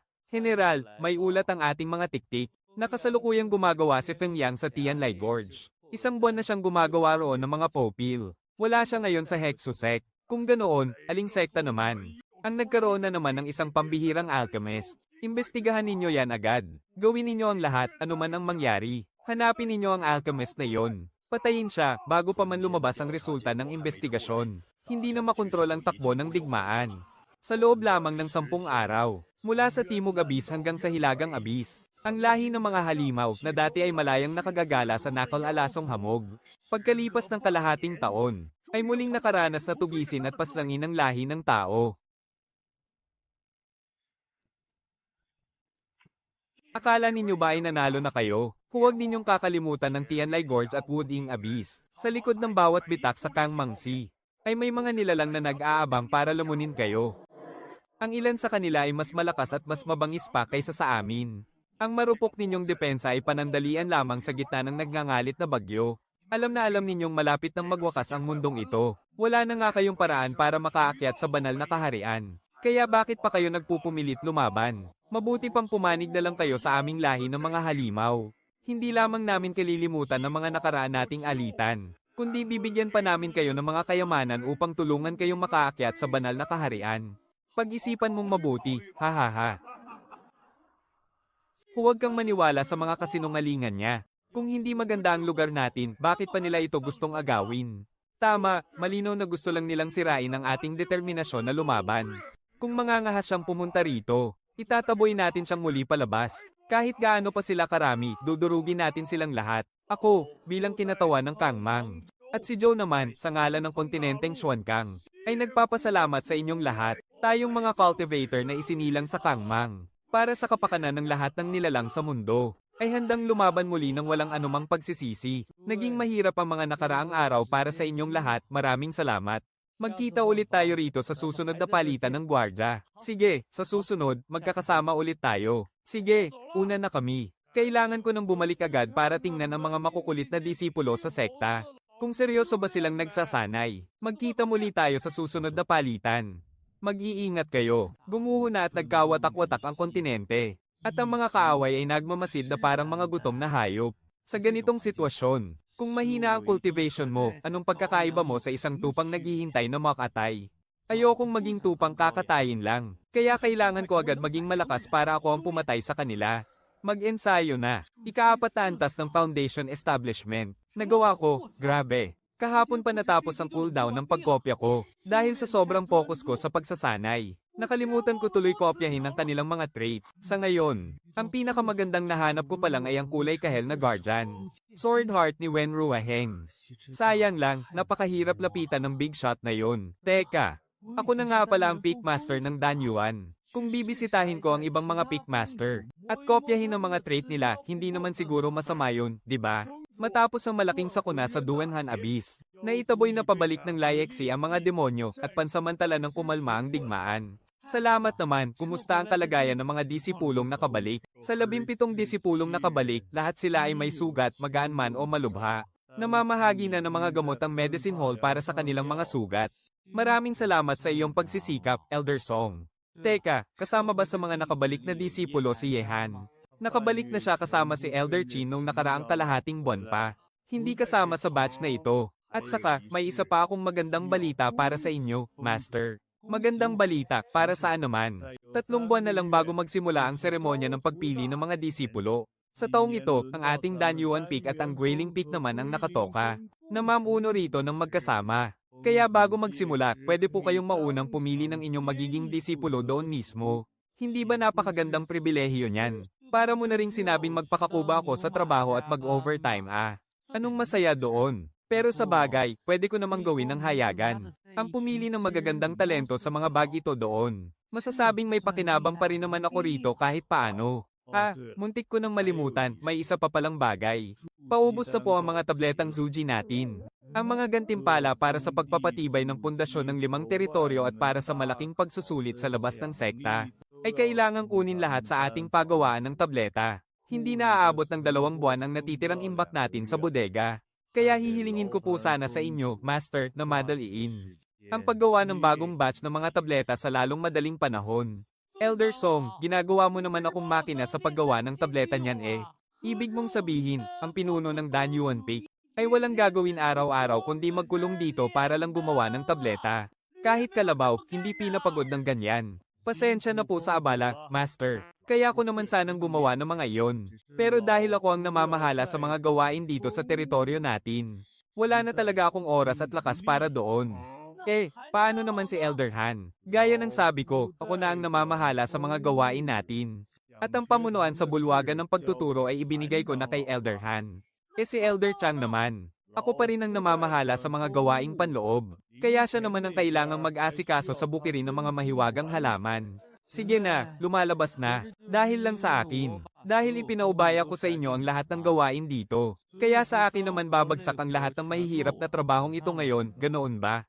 Naintindihan ko po, Master. Huwag na po kayong mag-alala. Kaya rin naman namin gumawa ng mga tabletang Zuji. Pero ang pinakamahusay na kaya namin gawin ay may katamtamang kalidad lamang. Ang mga dekalidad o perpektong tabletang Zuji noon ay personal na ginagawa ng dating pinunong si Feng Yang. Kaya lang, paubos na ang mga ganoong mataas na kalidad na tableta sa ating imbakan ngayon. Kaya po kami lumalapit sa inyo ngayon. Kung kailangan nyo lang pala ng mas mataas sa katamtamang kalidad, sana sinabi nyo agad. Pinag-uusapan lang naman natin ang ilang patak ng dugo. Master Jian, mauuna na po akong magpaalam. Kahit nabasag na ang puso ng espada ni Ye Hanzang, nagniningning pa rin ang kulay ube niyang diwa ng espada. Mahusay kapwa sa pag-atake at pagtatanggol ang mga tagapagsanay ng espada. Tatanggalin ko muna siya para makopya si Master Bai. Hinahanap niyo ba si Kuya Ye? Nitong mga nakaraang araw, araw-araw siyang pumupunta kay Kuya Lin. Malamang nandoon din siya ngayon. Kuya Lin, ang ibig mo bang sabihin ay si Linlin? Oo, muntik nang mabasak ni Ye Hanzang si Linlin noon. Dahil sa kanya, nawala ng pag-asa si Linlin at nagpunta na lang sa hardin ng Linji. May tuturing na mortal na magkaaway ang dalawang yan. Pero bakit parang napakabuti ng samahan nila ngayon? Ang kakaiba naman yan. Hoy, kuya, sa tingin mo, paano naging ganoon kalakas si Elder Wen? Isang tao, isang espada. Pero nagawa niyang wasakin ang mismong lungga ng mga demonyo sa lambak ng Qingming. Tunay siyang huwara nating mga tagapagsanay ng espada. Sinabi sa akin noon ni Elder Wen Ruaheng na hindi naman kailangang mag-alala kung mabasag ang puso ng espada. Sa oras ng matinding panganib, maaari mong durugin ang sarili mong espada para malagpasan ang krisis at muling bumangon mula sa pagkawasak. Sa ganoong paraan, mas mabilis ka pang makakapagsanay. Mas mabilis pang ang makapagsanay, anak ng. Dati hindi ko talaga maintindihan kung paano narating ni Wen Ruaheng ang antas ng yuan sa edad na 35. Ying! Gumagamit pala siya ng glitch sa pagbasag ng espada para mabilis na magpalakas. Ganoon pala ginagawa ng isang immortal na espada. Paulit-ulit na dinudurog ni Elder Wen ang kanyang espada at muling nagsasanay. Kaya mabilis na umunlad ang kanyang lakas hanggang sa marating ang antas ng Yuan Ying. Pero bakit hindi ko magawa yon? Kalahating buwan na ang nakalipas. At talagang nagpupursige naman akong magsanay muli. Pero nasa antas 5 pa lang ako ng pagsasanay ng chi. Napakabagal, sa tingin mo ba ay niloloko lang ako ni Elder Wen? O baka naman magkaiba ang likas na diwa ng espada sa diwa ng espada na nagpoprotekta? Magsalita ka naman. Hindi ka naman siguro nabingi matapos kang masugatan, di ba? Hindi ko naman master si Elder Wen. Kung may tanong ka, sa kanya ka pumunta. Huwag mo akong guluhin. Nako, hindi ko rin naman siya master. Kaya ko lang naman sinasabi to ay dahil sa tingin ko, magkatulad tayong dalawa. Gusto mo bang pag-usapan natin ito? Magkaiba tayo. Wala akong puso ng espada. At hindi ko pa kailanman winasak ang puso ng aking espada. Hindi mo nga winasak ang puso ng espada, pero hindi ba't winasak mo naman ang puso ng magnanakaw? Pareho lang yan, pareho lang, lumayas ka nga. Huwag mo akong istorbohin sa mga trabaho ko. Ipagpatuloy mo lang ang pag-insayo mo. Uupo lang ako rito ng sandali tapos aalis na rin. Hindi ko naman maiistorbo si Senior Lin. Papasok na ako. Master Baifeng, hindi mo na kailangang intindihin pa si Senior Ye. Para sa mga kapwa-alagad na nakikipaglaban sa labas, hindi na mahalaga ang mga ganitong patakaran. Kanya-kanya na lang tayo ng turingan. Master Baifeng, hindi po tama ang sinabi ninyo. Dahil nawala ang aking kapangyarihan ngayon. At nasa ikalimang antas na lamang ako ng pagsasanay ng chi, dapat pa rin akong sumunod sa mga patakaran. Dapat kang magbigay galang at bumati. Ang basta na lang pag-upo ay kawalan ng galang. Kung talagang alam mo ang mga patakaran, dapat lumipat ka na sa labas. Bakit ka pa nananatili rito sa inner sect at nagpapasikip? Kahit paano, narating ko naman ang antas ng pagbuo ng pundasyon noon. At hindi naman masama ang aking talento. Kaya nararapat lamang na makatanggap ako ng espesyal na pagtrato, hindi ba? Master Baifeng, naparito ka ba para makipag-usap kay Senior Lin? Hindi, sadyang naparito ako para hanapin si Senior Ye. Nabalitaan kong nasugatan si Senior Ye. Kaya gusto ko sanang tingnan ang kanyang kalagayan. At tingnan kung mayroon bang mga gamot na makakatulong sa mabilis mong paggaling. Nako, nakakahiya naman po. Kung ganoon, maraming salamat sa pag-abala, Master Baifeng. Bakit noong si Ye Hanzang ang nasugatan, personal niya pa itong binisita?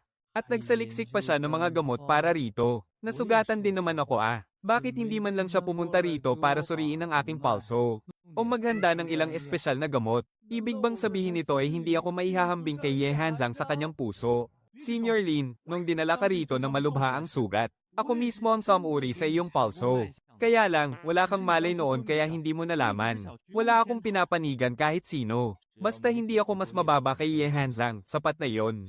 Mababa pala ang kalidad nito. Bagaman may sira ito at kasalukuyang inaayos. Pero sana, huwag magkaaberya. Kumapit ka muna ng 1 minuto, Master Bai. Kakayanin pa bang gumaling ng mga sugat ko? Huwag ka munang mag-alala, titingnan ko ulit. Matagumpay na nakupya ang likas na talento sa Sword Heart ni Ye Hanzang. Bakit parang paputol-putol at hindi gaanong maramdaman? Nakakainis na sistemang to. Kung ano ang estado ng kinokopyahan ko habang kumokopya ako. Ganoon din ang magiging estado kapag nakupya na. Pati ba naman ang sirang katangian, kailangan ko pang ayusin mag-isa.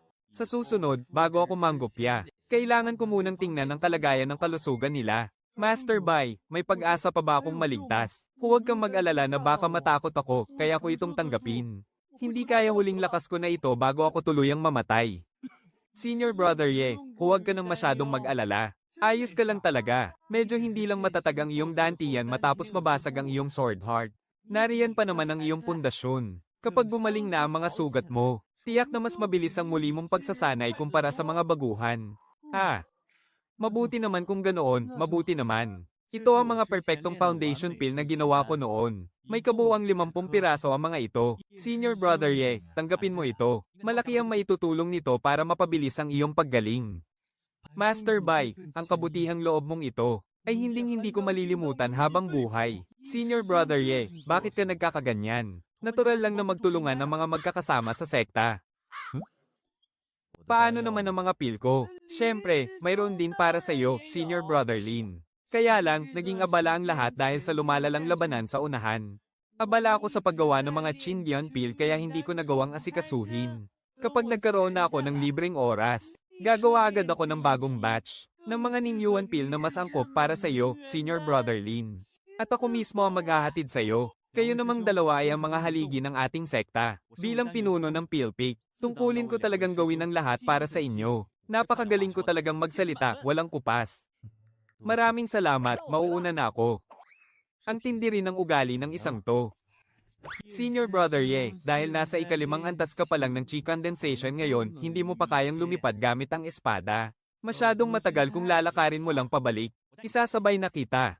Kung ganoon, pasensya na sa abala, Pick Master Bai. Senior brother Ye, matagal ko nang gustong malaman. Ipinanganak ka ng may taglay na puso ng espada. Ano nga ba talaga ang puso ng espada na yon? Noong bata pa ako, hindi ko naman naramdamang espesyal ito. Basta naramdaman ko lang na may kung anong hindi nakikita sa puso ko. At hindi rin nahahawakan. Nang mapadaloy ko na ang chi sa aking katawan.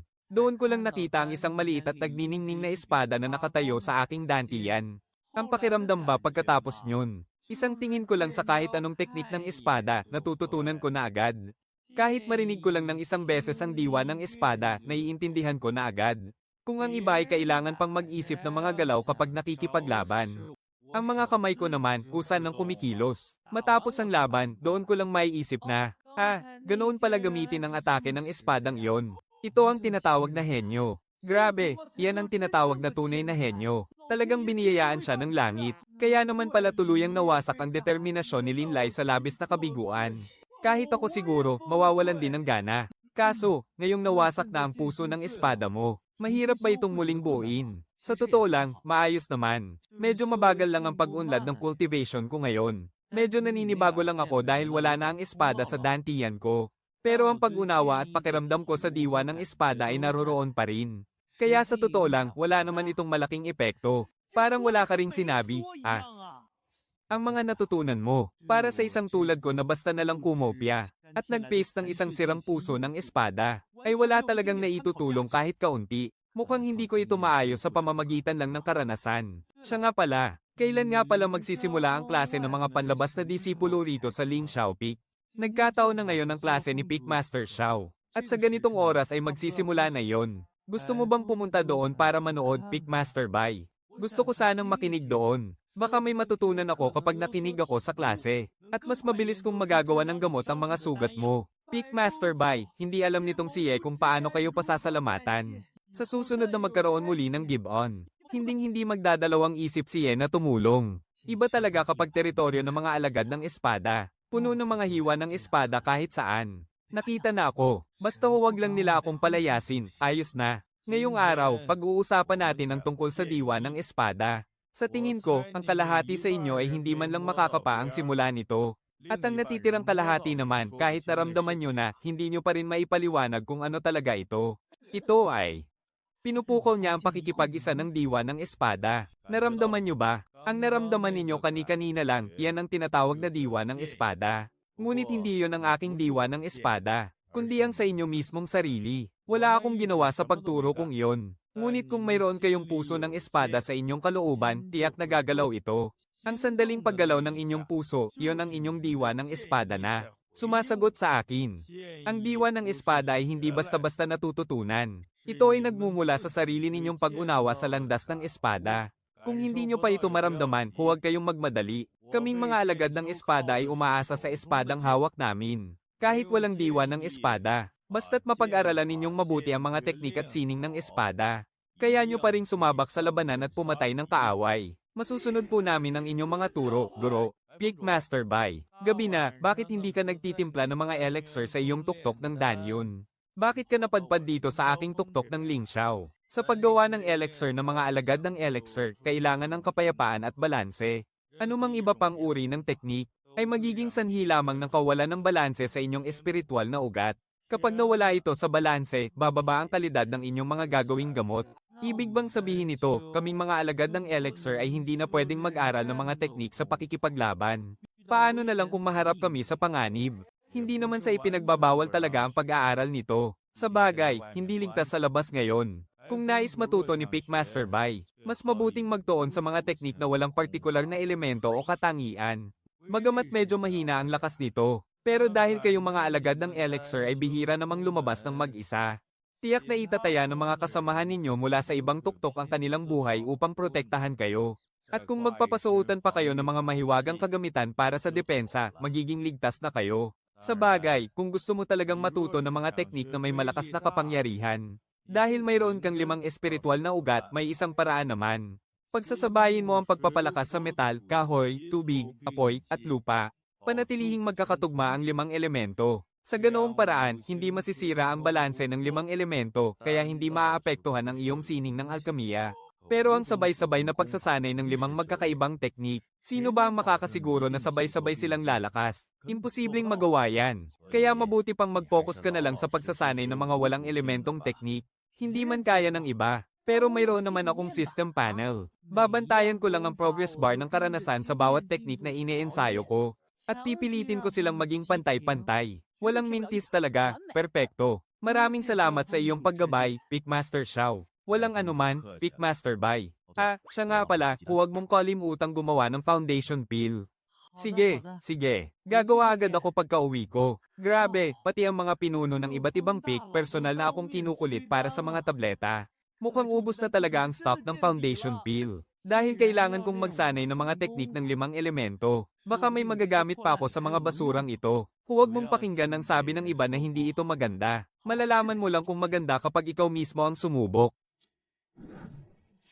Grabe ang budal, 78 mababang klase ng espiritual na bato yun Inaasahan ko na nga ba kapag ang isang bagay ay kinopya at nagkalat sa kalsada. Basura lang talaga ang lahat ng ito. Lila Osi, ikaw. Napakasama mong tusong negosyante, mabulok sana ang lahi mo. Ibalik mo ang pera ko. Papunta rito si Deacon Wang mula sa Affairs Hall. Sabi niya, narito siya para ihatid ang utos ng sect leader. Ito ang utos ng sect leader, Pickmaster Bai. Kasalukuyang nasa seclusion ng sect leader. Kaya ang Affairs Hall ang naghahatid nito sa kanyang ngalan. Bilang gantimpala, gamit ang token na ito, maaari kang pumasok sa ikapitong palapag ng Scripture Pavilion anumang oras. Ang isa namang token ay para sa pagpasok sa Treasure Pavilion, kung saan maaari kang pumili ng kahit anong kayamanan na gusto mong iuwi. At 2 milyong puntos ng kontribusyon. Ito ay dahil sa paggawa ni Pickmaster Bai ng Extreme Realm Peel, na nagpabago sa takbo ng labanan sa Broken Soul Abyss. Ito ay gantimpalang personal na inaprubahan ng sect leader. 2 milyon, yaman ko na, napakagalante talaga ng sect leader. Mabuhay ang sect master. Kanina lang, namomblema pa ako kung saan makakahanap ng maasahang sining ng 5 elemento. Ngayon, makakaakyat na ako sa pinakatuktok ng aklata ng mga lihim na sining. Tamang-tama talaga ang dating ng gantimpalang ito. Sovereign Baifeng, nagpadala na po ng mensahe ang bulwagan ng mga dekano. Maaari ninyong dalhin ang Plaking Jade sa ikapitong palapag upang hirangin kayong master. May partikular na patakaran sa paggamit ng Plaking Jade na ito. Kung aakyat lang po kayo doon para magbasa, magsisilbi itong isang panghabang buhay na pass. Pero kung may kukunin at iuuwi kayong sikretong sining, isang beses nyo lang magagamit ang plaking ito para makipagpalit. Pagkatapos ninyong makipagpalit, babawiin na po ito. Naintindihan ko. Maraming salamat sa paalala.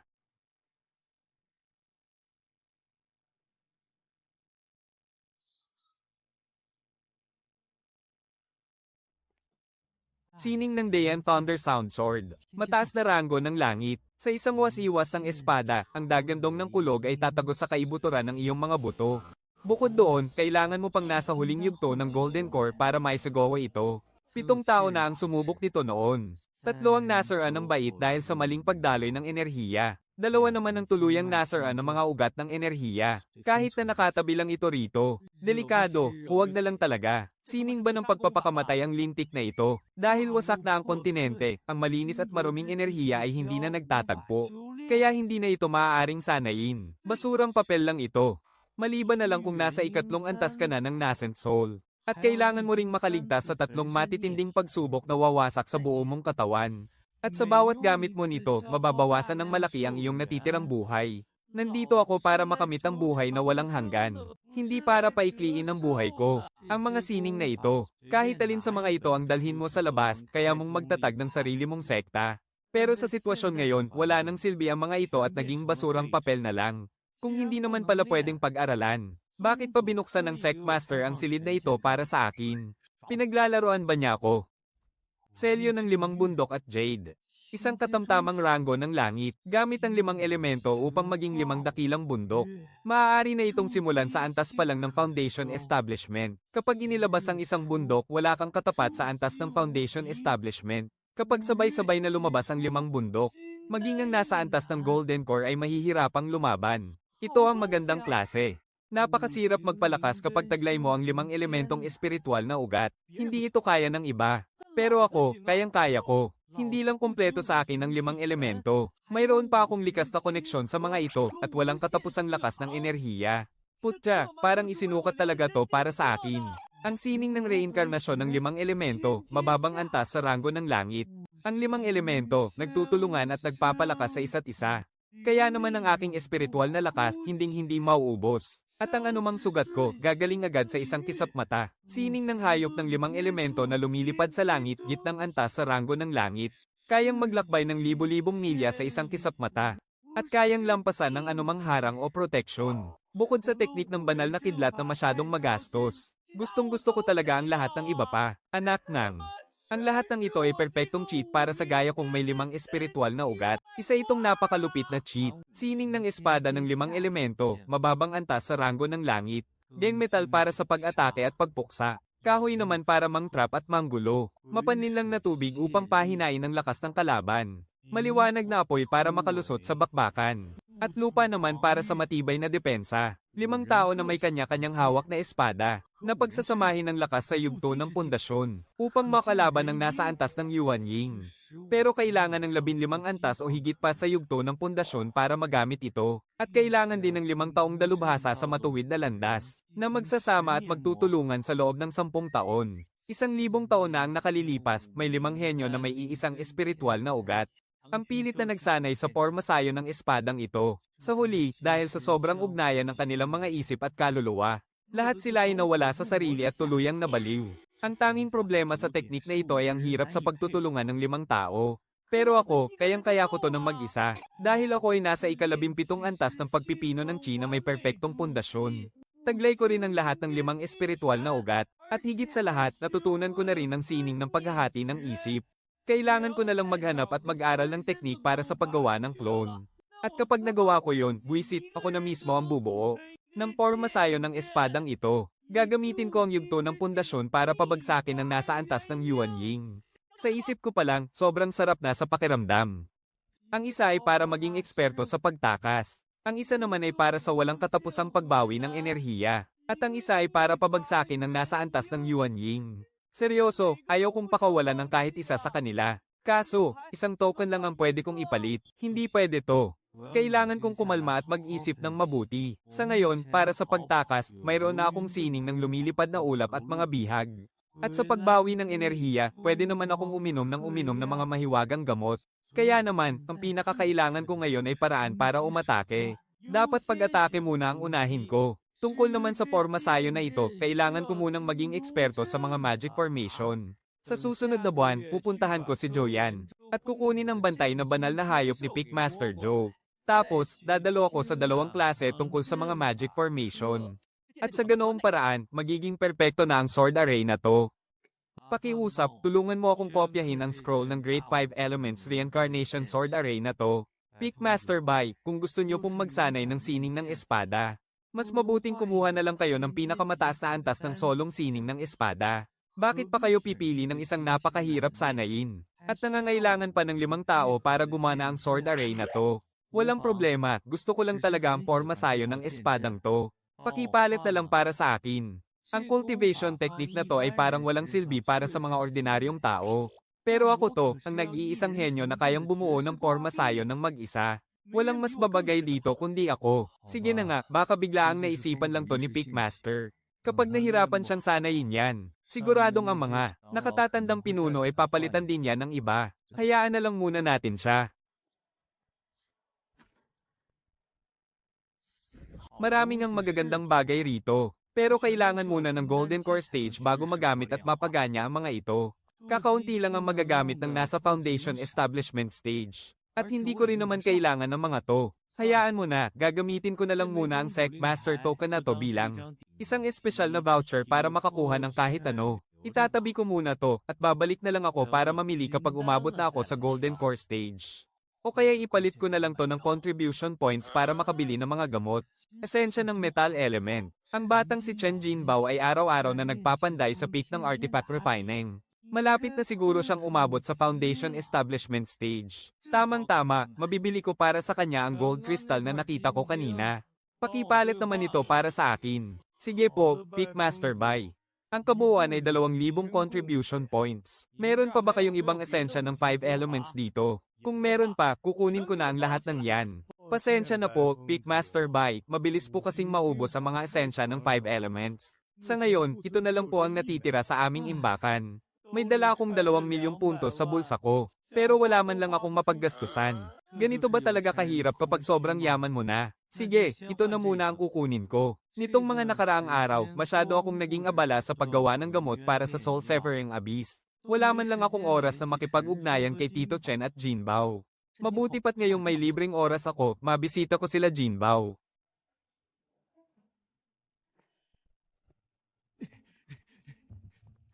Ah, Kuya Chen.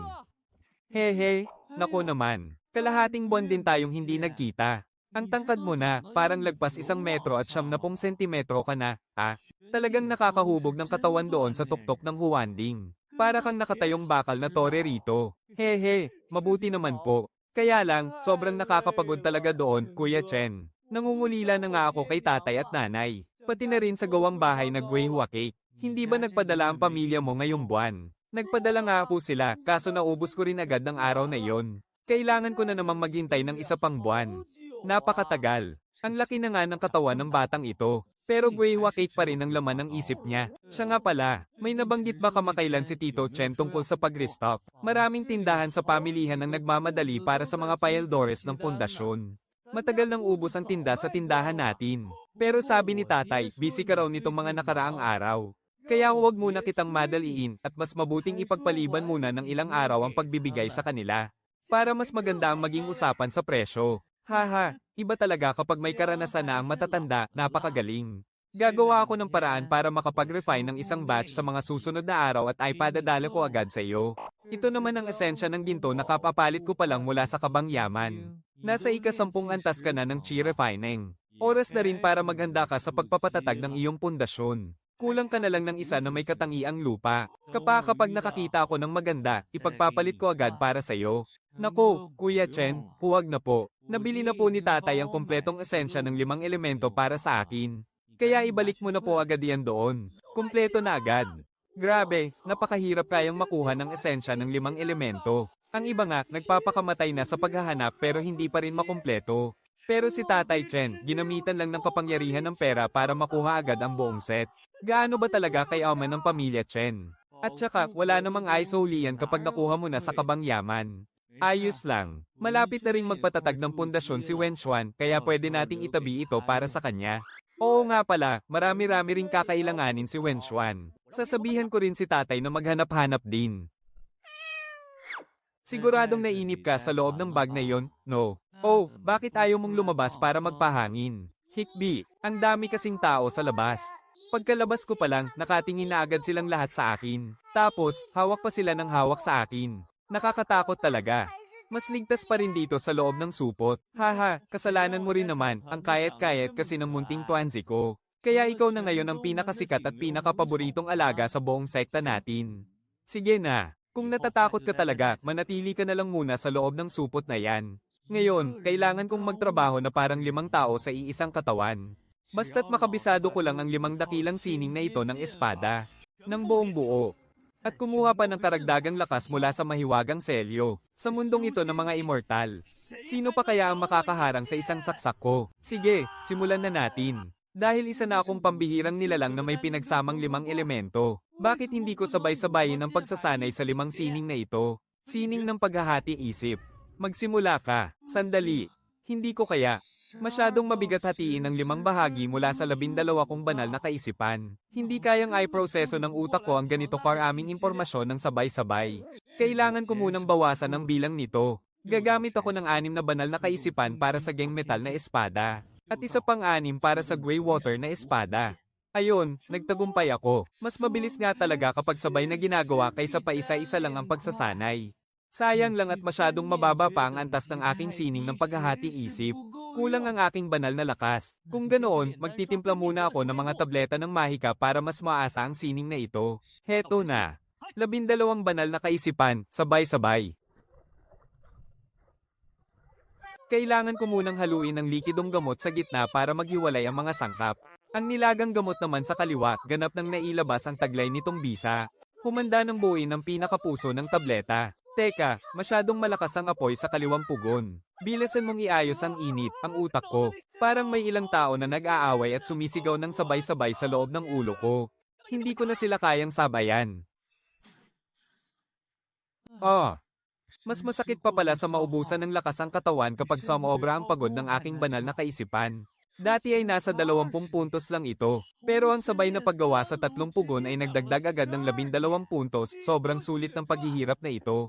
Alalayan mo akong tumayo. Kaya ko pa to.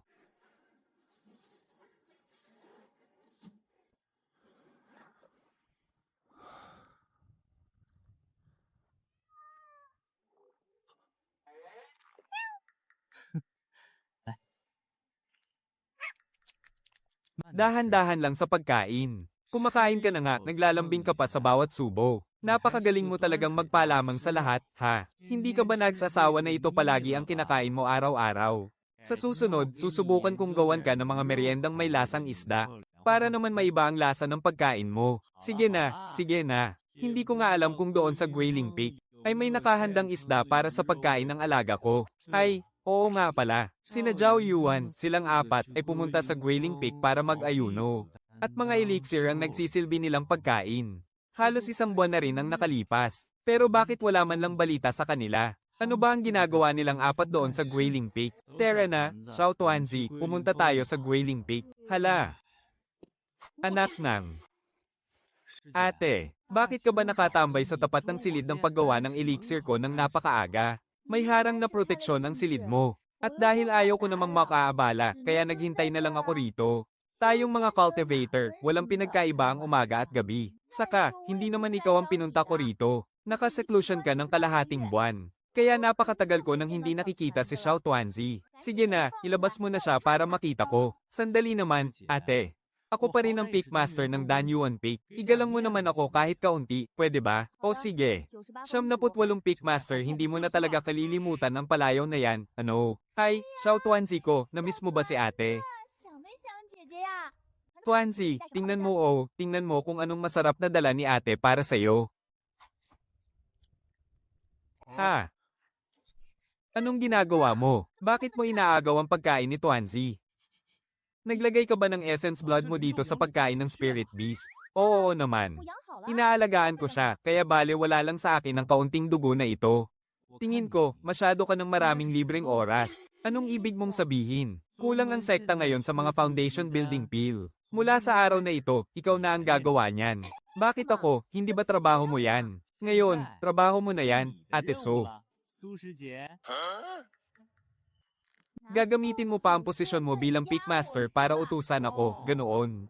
Siguraduhin mo lang na maganda ang kalidad nito. Dapat ay nasa mid-grade pataas ang lahat. Marami ka namang dugo ngayon, kaya huwag kang magtipid na maglagay niyan.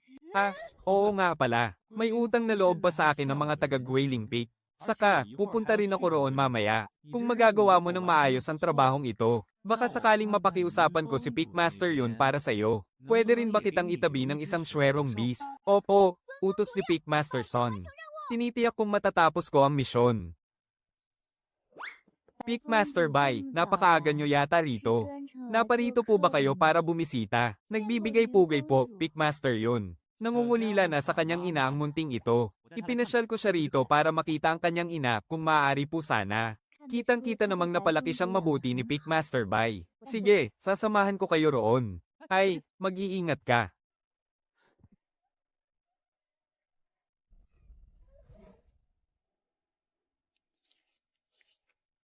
Peak Master yun, maaari po bang lumapit ang disipulong ito para tingnan siya ng malapitan? Siyempre naman. Halika, halika rito. May masarap na pagkain si ate para sa'yo. Dahan-dahan lang, huwag kang magmadali. Marami pa si ate kapag naubos mo yan. Peak Master yun. May natitira pa po kayang swerong beast dito sa lambak. Maaari po bang bigyan nyo rin ng isa ang aking senior sister, Peak Master Bai?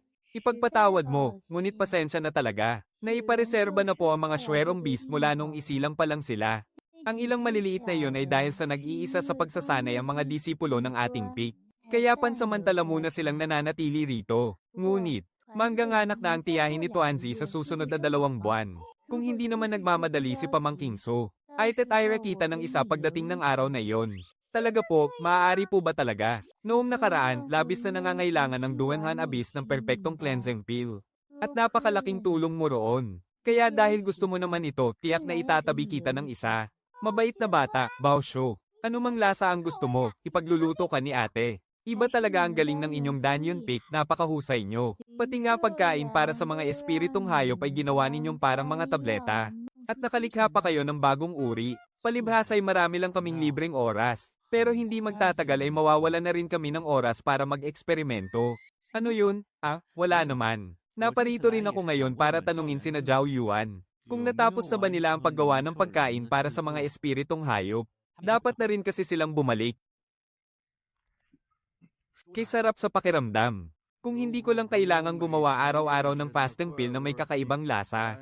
At sa halip ay gumawa na lang ng pagkain para sa mga espiritong hayop. Ang ganitong buhay ay mas masarap pa sa buhay ng mga immortal, ay, sinasabi ko sa iyo, paano kung manatili na lang tayo rito sa Guiling Peak?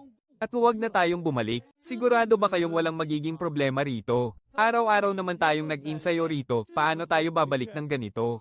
Kung talagang gusto ni Master na bumalik tayo, sana ay matagal na siyang nagpadala ng magpapatawag sa atin. Isa pa, hindi naman tayo nagpabeya sa pag-insayo. Wala tayong pinalampas na kahit isang pagsasala ng gamot. Ito ang tinatawag na magandang kapalaran para sa lahat. Aba! Mukhang komportable ang buhay ninyo rito.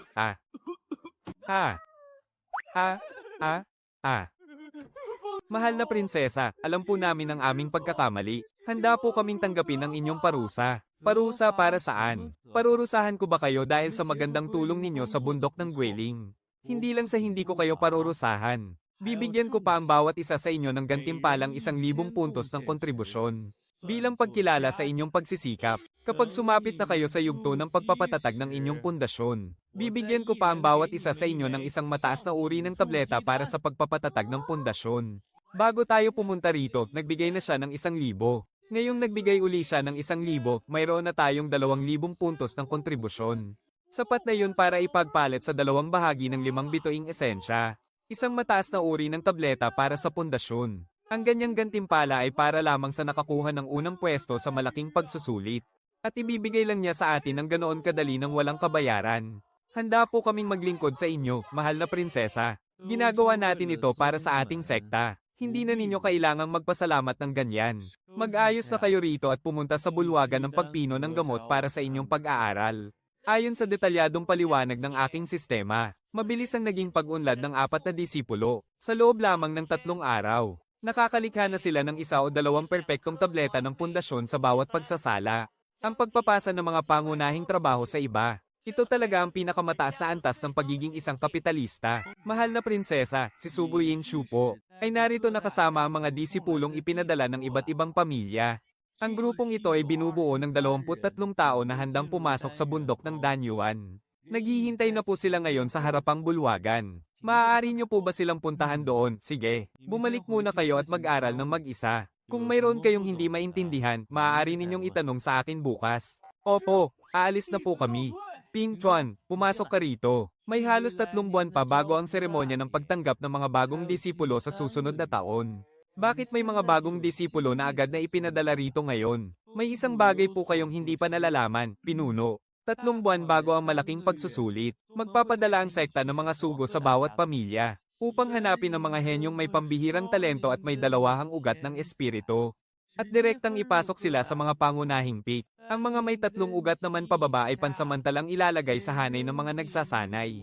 Para sa sabay-sabay na pagsasanay. Kapag nakabuo na sila ng pundasyon, saka pa lang sila pipili ng kanilang peak. Kaya pala sila ang unang pangkat ng mga inirekomendang mag-aaral mula sa mga pamilya. Kung ganoon, may 23 tao ang mapupunta sa ating Danyuan Peak sa pagkakataong ito. Gaano naman karami sa ibang mga peak? Ang Lingxiao Peak ang may pinakamarami, may 47 tao. May 42 tao naman sa Tianyang Peak, 39 sa Chenkun Peak, 35 sa Guiling Peak, 32 sa Xuanding Peak, at 38 naman sa Lingjuan Peak. Bakit napakakaunti ng sa ating Dan Peak kumpara sa iba? Tayo po ang pinakahuli sa lahat, Master. Ang sining ng ating Alkaimaya ay nakatuon sa kapayapaan at pagkabalanse ng isip at katawan. Kadalasan, kailangan muna nating maabot ang antas ng Golden Core bago tayo payagang lumabas sa mundo upang maglakbay. Alam nyo naman ng mga kabataan. Para sa kanila, ang Alkay Maya ay nakakabagot dahil maghapon kang nakakulong sa silid, hindi katulad ng mga gumagamit ng espada na napakatikas tingnan. Iniisip nilang hindi ito kasing garbo ng sining ng spell at hindi rin kayang tapatan ng kapangyarihan ng mga talisman. Hindi rin kasing kisig ng iba at hindi natin kayang patatagin ang katawan tulad ng mga physical cultivator. Kaya ganoon po ang nangyari. Naintindihan ko. Maiintindihan naman na gusto lang nilang magmukhang astig at ayaw nilang maging tagagawa lang ng gamot para sa iba. Pero ikaw, bakit mo piniling pumasok sa Danyuan Peak noon? Dahil mayaman po ang mga alkaimiko. Malakas nga ang Ling Xiao Peak, hindi ba? At kahanga-hanga naman ng Tianyan Peak, di ba? Pero gaano man sila kalakas? Kapag nagsasanay sila o kapag may misyon, hindi ba't kailangan pa rin nilang gamitin ang kanilang mga kontribusyon para makiusap na ipagpalit natin sila ng mga gamot? Samantalang tayong mga alkaimiko, hindi kailanman nagkulang sa pera. Tungkol naman sa sinasabi nilang wala tayong gaanong paraan para lumaban. Kung kaya namang lutasin ang pera, hindi iyon problema. Bibili lang tayo ng napakaraming mahiwagang pananggalang at isusuot sa katawan. Sabay hagis ng mga matataas na uri ng talisman at mga mahiwagang array disc sa kanila. Kapag totoong labanan na, hindi pa sigurado kung sino ang mananalo at matatalo. At isa pa, dahil kaya nating gumawa ng sarili nating mga gamot, mas mabilis ang pag-unlad ng ating kapangyarihan kumpara sa kanila, kahit sabay pa kaming nagsimula. Kapag narating na natin ang antas ng Golden Core, baka sila ay nagtitiis pa rin sa antas ng pundasyon. Maganda ang sinabi mo, talagang napakatalas ng iyong paningin. Nako, prinsesa. Doon sa harapang bulwagan, naghihintay pa rin doon si Yinzushi at ang mga bagong alagad. Pumunta ka muna doon at sabihan sila. Magpapalit lang ako ng kasuotan at susunod agad ako. Sa simula pa lang, wala nang interes ang mga bagong alagad sa tuktok ng Alkay Maya. Bilang pinuno ng tuktok, kung isusuot ko pa rin itong gusot-gusot na kasuotan ng panlabas na alagad, hindi ba't mapapahiya lang ang tuktok ng Alkay Maya? Kailangan nating magpakitang gilas ngayon. Mas magarbo, mas mabuti.